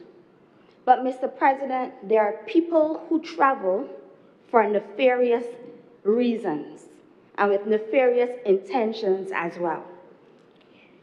They use the same aircraft, the same vessels, the same technology, and the same international connections. So the point that I'm making, Mr. President, is that crime is no longer something that is simply local or opportunistic. Crime has become something very sophisticated, very organized. It's not something that, people don't arrive on our shores and in the passport, something is written to make the immigration officers know this person is here for a nefarious purpose. It doesn't work like that. It's a lot more calculated. So when we speak about organized crime, you may be wondering what we're speaking on. And there's nothing I can tell you that would limit the things that organized crime refers to, but I can give a few examples. So things like drug trafficking, human trafficking, firearm trafficking, money laundering, large-scale frauds, cyber crimes. In essence, crimes that allow the criminal actors to operate across jurisdictions, to move illicit proceeds through complex channels, to exploit the technology, and to recruit across borders. And if we understand that, then we must understand that our response has to be equally coordinated and intelligence-led. Mr. President, I've said this in this chamber before, but I'll say again, for the first 6 years of my legal career, I practiced full-time at the criminal bar. And as the years passed, I recognized that I would have more and more visitors as clients, particularly in matters involving drug trafficking and sophisticated financial crimes. I recall several cases where the individuals entered Barbados carrying several blank or fraudulently prepared credit cards, and this was a ring. And I only recognized it was a ring maybe at like the 4th client that I had. They all knew each other. They all knew each other's names. It was something very organized and planned. They would come, they would purchase high-value goods, complete as many transactions as possible within that short period, and attempt to leave the country before the financial institution or the merchant detected the fraud. So by the time the alarm was raised, and obviously the ones I dealt with, they were caught, but how many more did we have, Organized crime, like I said, is something that is swift, it's mobile, it's deliberate, it is highly sophisticated. So the offense may very well be committed in Barbados, but the planning, the technology, and the wider criminal network extends far beyond our shores. What this bill does is to give us a modern framework for collecting and analyzing the advanced passenger information and the passenger name record data for persons traveling into, out of, or through Barbados by air or sea. So in simple terms, the advanced passenger information helps us to know who is traveling and on what journey, while the passenger name record can help authorized officers understand relevant patterns around that journey, such as the reservation details, what credit card was used to book, the full itinerary of the passenger, whether the trip was booked through a third party or by the individual themselves, that type of information. Mr. President, human trafficking is something that is increasing globally. And the reality is that Barbados is not spared. And as a trade unionist, I can't only speak about human trafficking in terms of the crossing of borders. I must also speak about what may happen to the person when they arrive at the destination. So I want us to think about the situation where a person is recruited overseas with the promise of a decent job and good wages. They arrive already indebted because they had to pay a recruiter, they had to pay perhaps the travel costs. Upon arrival, they're taken to the employer. Perhaps their documents are being held for safekeeping. Their wages are withheld or unlawful retention fees are deducted. They're housed in degrading conditions, transported only when the employer permits it, and threatened with dismissal, deportation, retention of money, or violence if they dare complain. From a distance, to many of us, that may just seem like an employer and worker issue. It may just look like unpaid wages, a breach of contract here or there. But when you look at it deeper, it may very well be an arm of trafficking. This is the reason why this bill, therefore, becomes so important. The passenger information that is gathered under this bill will not by itself prove that trafficking has occurred, but when lawfully analyzed alongside other intelligence, it may help authorized agencies identify repeated travel patterns, common recruiters, coordinated bookings, and other connections that warrant closer examination.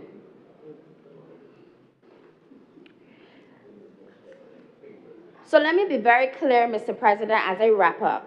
The purpose may not be to treat vulnerable migrant workers as suspects merely because they traveled together or came to Barbados for employment. Instead, what the bill requires is a targeted, proportionate, non-discriminatory assessment, as well as human review before action is taken. Those safeguards are particularly important because the persons identified through a travel pattern may not be the criminal. They may very well be the victim. This bill, therefore, gives us an opportunity not only to identify who's crossing our borders, but to understand the networks that may be moving vulnerable people across those borders for exploitation. And for these reasons, Mr. President, I wholeheartedly support this bill and commend it to the Chamber. Thank you very much, Senator Benjamin. If there are no other speakers, I'll ask Senator Nicholas to wrap up. Sorry, I'll ask the Honourable Minister of Home Affairs and Information, the Honourable Gregory Nicholas, MP, to wrap up. Mr. President, I would confess that among your several powers under the standard orders, you do not have the power of relegation. It's just that your previous seat, you look so comfortable there. Very comfortable here. It took me back in time. It was a back in time moment. Sir, I think Senator Walters will also be sad to know that you do not have any magical powers of ascension either. But sir, I want to thank the Senate for the smooth and efficient manner in which the second reading of this bill has proceeded through the chamber today. And I'd like to thank the members for their brief comments on the legislation. Sir, this is a new piece of legislation, and indeed, sir, it will be something that is operated almost on a daily basis by a number of important stakeholders within our security apparatus in Barbados. And a detailed and very close and intimate knowledge of the provisions of this bill is expected by a multiplicity of our public service and how they interact with our regional and international partners. In relation to a comment made, sir, I believe it was by Senator Walters, as to the use or the expected delegation of functions by the Chief Immigration Officer under Clause 6. It seems that his comment was that the named officers in this clause were sufficient, and that the other persons really and truly should not, the clause should not be as broad. One of the things I must say to the country is that the Immigration Department, under my direction, is undertaking an intensive review, not only from a digital perspective, but in terms of what are the human resource requirements in order to fulfill its obligations under this legislation and indeed under the new immigration bill that will come back to this Parliament after having the report of the Joint Select Committee. These functions cannot be carried out by the Chief Immigration Officer alone. The amount of international partners, and all are not named here because it wouldn't make sense for us to expose our methods. But the amount of international partners that we have to operate with on a daily basis, we can't expect the Chief Immigration Officer to oversee the legislation, also function within the Passenger Information Unit as the sole person that can do so. That office will have to be supported by a full department to manage the operations under this bill. And so the department now has to be reconfigured. Officers have to be trained, not only trained in the systems, but also trained in the use of the technology that is being deployed here. Assessments will have to be made, and the Chief Immigration Officer will have to rely on assessments by the junior officers or officers subordinate to the Chief Immigration Officer. And therefore, at that level, you have to rely on a core of people who, in the discretion of the Chief Immigration Officer, they might appoint to be engaged and deployed to work with the unit as their specific daily functions, whether it's secretarial, administratively, or even at the level of operations. So that the legislation is written here. I also want to make the point, Mr. President, that there are other functionaries of the state which we will not necessarily want to name here either. We don't hide, but it's not everything that you have to say from the mountaintop. And I believe it was Sir Henry Ford who told me this, that in government, you do not have to jump and shout everything from the mountaintop. You just work and do the best that you can. But there are other persons here within the national security apparatus that we could have named. But that signals to persons or sources and methods. So that is why the clause is drawn in the way that it has been drawn, to specifically not name those persons. As it relates to the comment about Clause 10 of the bill, Mr. President, and the concerns that the disclosure of information, sir. One of the fundamental things about law is that it can only be interpreted within its statutory context. The context is determined by the intent of the legislation. So that you cannot necessarily read Clause 10 in isolation to determine the circumstances under which a request for information by a government agency can be made. The government agency can only make a request for information if that request is fitting within one of two things. One, the statutory purpose of that particular organization or government agency, or the statutory purpose as set out in this legislation. We have been particularly careful to ensure that there are two levels of protection for the public: the data protection officer and the passenger information unit. And if time were permitting me to do so, I would have gone through those specific provisions. But to assure, but just to assure, Mr. President, just to assure and assuage the concerns raised by Senator Walters.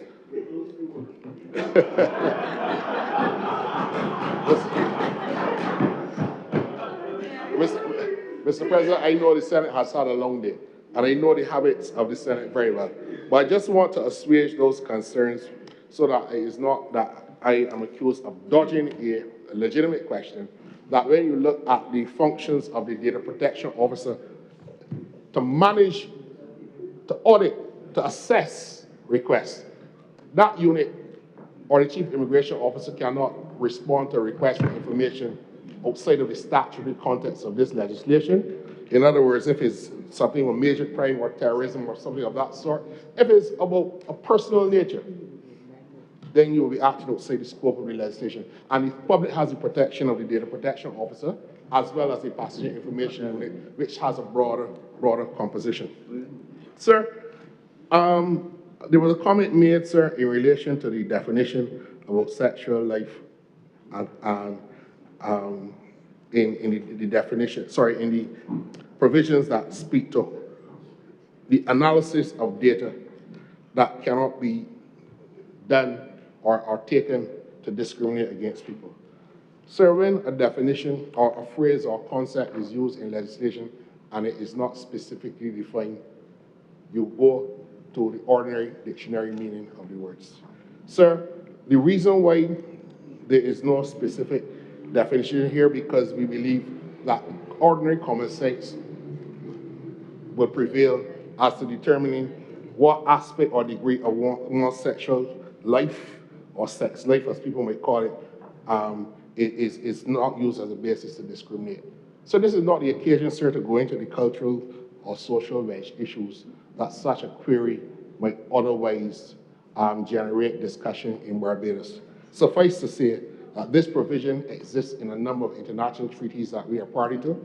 It exists, sir, in the model bill which we have drawn this legislation from. It exists, sir, in the other CARICOM countries which have applied it, and people will know that whatever their sex life or sexual life may be or entail, that cannot be used as a basis to assess you as a hit worthy for the passenger information unit to start to target people coming into Barbados. And that, as I like to say, the mighty sparrow say, that is all, that is all, that is all. Mr. President, I therefore move that this bill now be read a second time.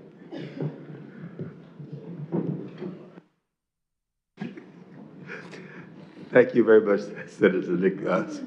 The Honourable Minister, Gregory Nichols, MP. The question is that this bill be read a second time. Will those honourable senators in favour please say aye? Aye. Those against please say no. Methinks the ayes have it.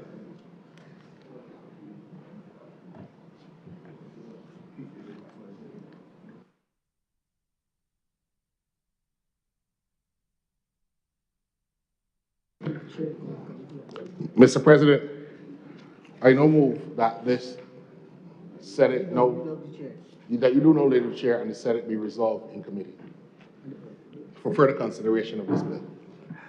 The question is that it do not leave the chair, and the Honourable the Senate resolve itself to the committee for further consideration of this bill. Will those honourable senators in favour please say aye? Aye. Those against please say no. Methinks the ayes have it.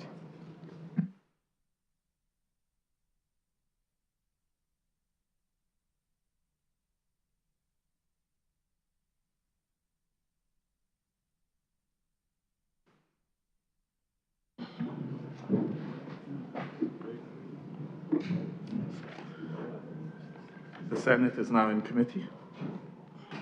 Mr. Chairman, permission to call bill in parts. Part 1, clauses 1 to 3. Mr. Chairman, I beg to move that Part 1, clauses 1 to 3 do not stand part. The question is that Part 1, clauses 1 to 3 do now stand part. Those honourable senators in favour, please say aye. Those against, please say no. Methinks the ayes have it. Part 2, clauses 4 to 6. Mr. Chairman, I beg to move that Part 2, clauses 4 to 6 stand part. The question is, Senator Goodrich. Thank you, sir. I noted what the minister just stated, and I just wanted to explain why I would have said that those terms should be defined. Because, sir, we live in a time where many people use different terms to describe themselves, especially when you look to the United States and countries such as Europe. So the minister would have commented just now, and he said one could use actual common sense or a dictionary. But I know as an attorney that does not stand in a court. The court has to use the ordinary and the natural meaning of the word, and then you have the attorneys, as I've stated, putting forward what they believe define the terms, if anything. And there's no issue, sir, with a term being defined to help the chief immigration officer because we have the power to do so. And these are new terms. And when you see sexual life, and as I said, you look to USA and Europe, what is sexual life and sexual orientation? What is that for one individual is not the same for another individual. And then even if we go to the Interpretation Act and we look for the definition and we recognize those two terms are not there defined, then at this point of time, my recommendation is you can define it. Because at the end of the day, you're helping the chief immigration officer to understand what those terms are so there will be no discrimination. And I think that that's a fair point, sir.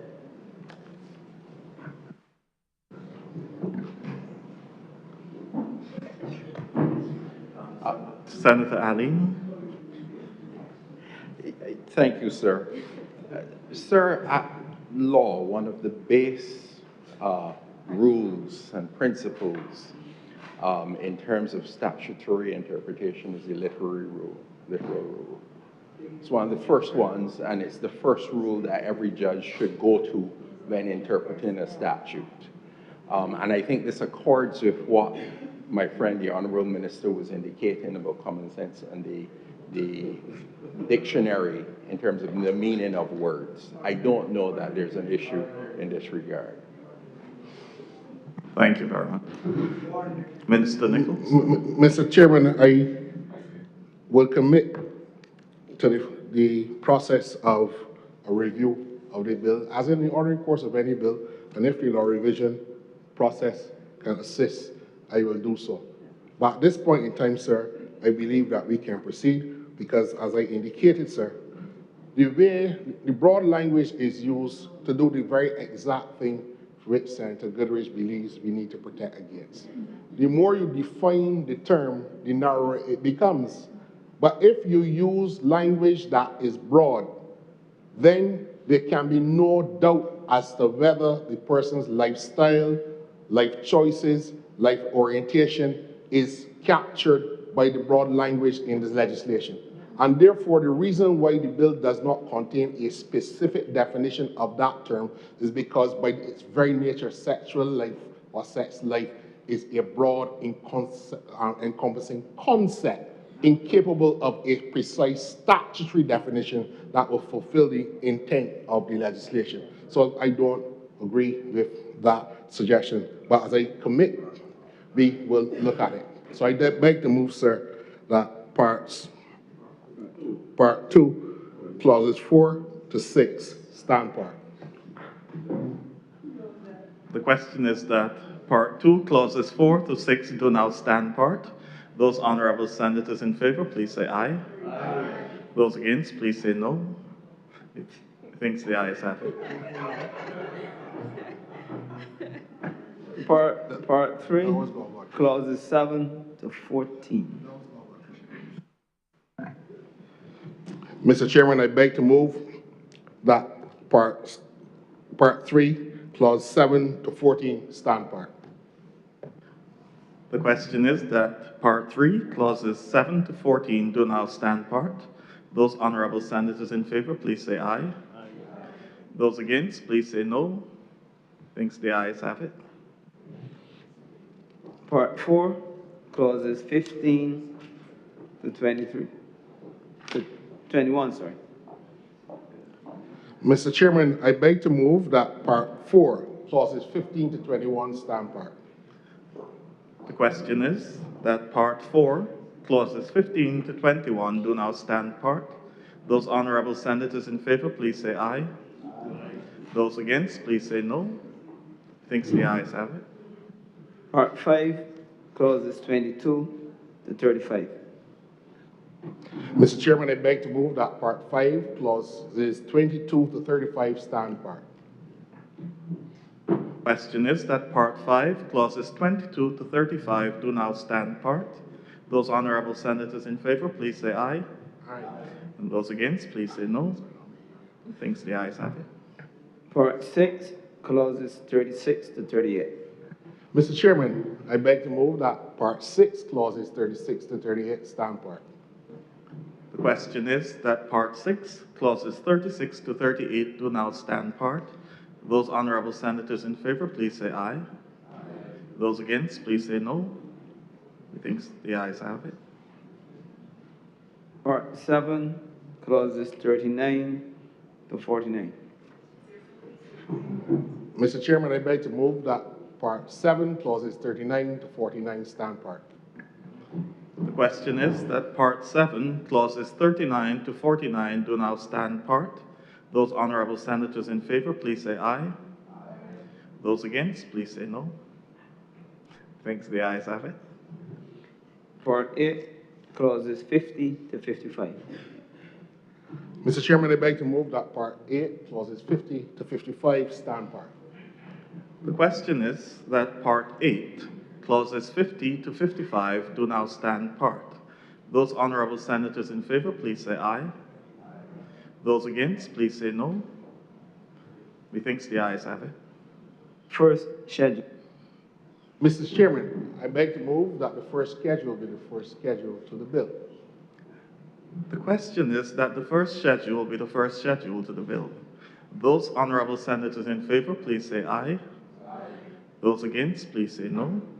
Methinks the ayes have it. Second schedule. Mr. Chairman, I beg to move that the second schedule be the second schedule to the bill. The question is that the second schedule be the second schedule to the bill. Those honourable senators in favour, please say aye. Those against, please say no. Thinks the ayes have it. Third schedule. Mr. Chairman, I beg to move that the third schedule be the third schedule to the bill. The question is that the third schedule be the third schedule to the bill. Those honourable senators in favour, please say aye. Those against, please say no. Thinks the ayes have it. Fourth schedule. Mr. Chairman, I beg to move that the fourth schedule be the fourth schedule to the bill. The question is that the fourth schedule be the fourth schedule to the bill. Those honourable senators in favour, please say aye. Those against, please say no. Methinks the ayes have it. Fifth schedule. Mr. Chairman, I beg to move that the fifth schedule be the fifth schedule to the bill.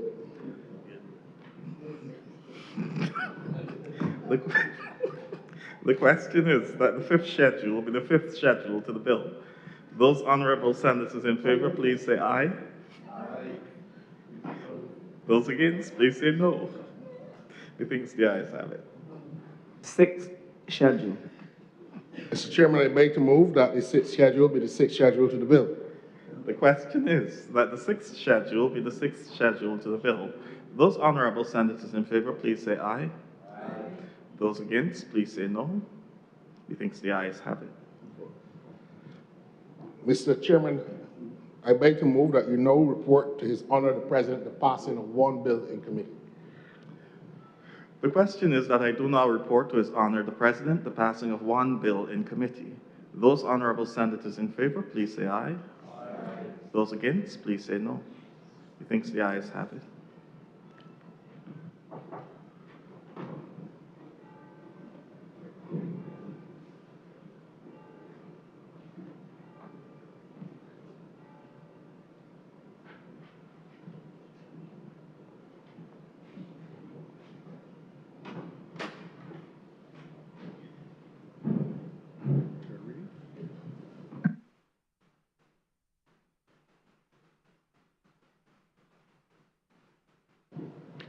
The Deputy President has reported the passing of one bill in committee.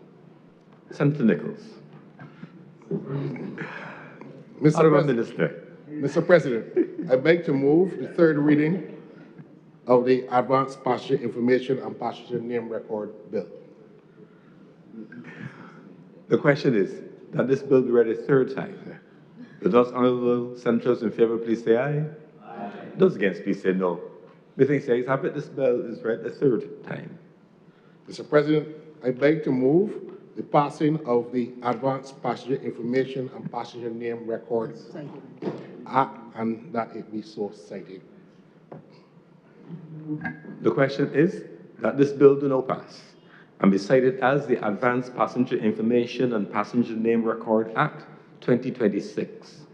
Will those honourable senators in favour please say aye? Aye. Those against please say no.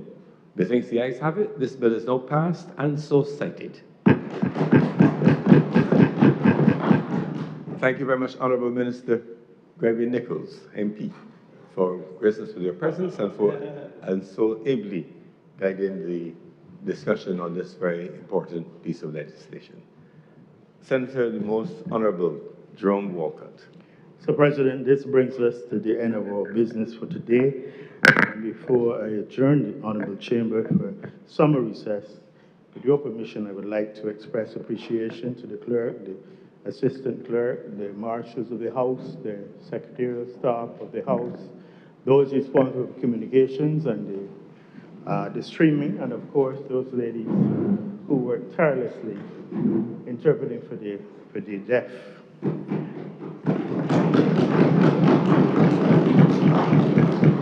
I also want to thank those members of the Barbados Police Service and also the guards who ensure our security, and most definitely the staff in the dining room for ensuring that our nutritional needs are looked after, and not only alcoholic beverages for some of those from time to time. Mr. President, with those few words, the chair stand adjourned, sign the die. Thank you.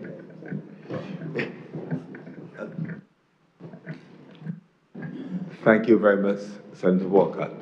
I want to associate myself with the remarks made, and I may thank all those persons mentioned, but especially thank you, Honourable Senators, for your frequent attendance, for your rich contribution to the many diverse matters which we have dealt with over the past few months, for the depth of your discussion, as well as the height of merriment, such as within the narrow confines allowed in this chamber, but you certainly have been able to have some levity whilst we debated matters, and generally for the camaraderie and conviviality displayed among senators around the table. So I want to thank you all, thank the clerks, of course, and wish everyone a good break, however long or short that may be.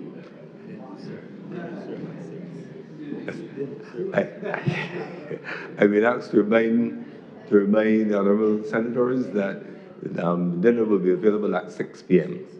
I don't know if it means that there'll be happy hour. It seems to be 1 hour between now and dinner. Unfortunately, I will not be able to tarry with you. I have to move on to another event for which there's still some preparation. But I guess you all will be happy and I may be unhappy. But the question is that the Honourable the Senate do now adjourn, sign the die.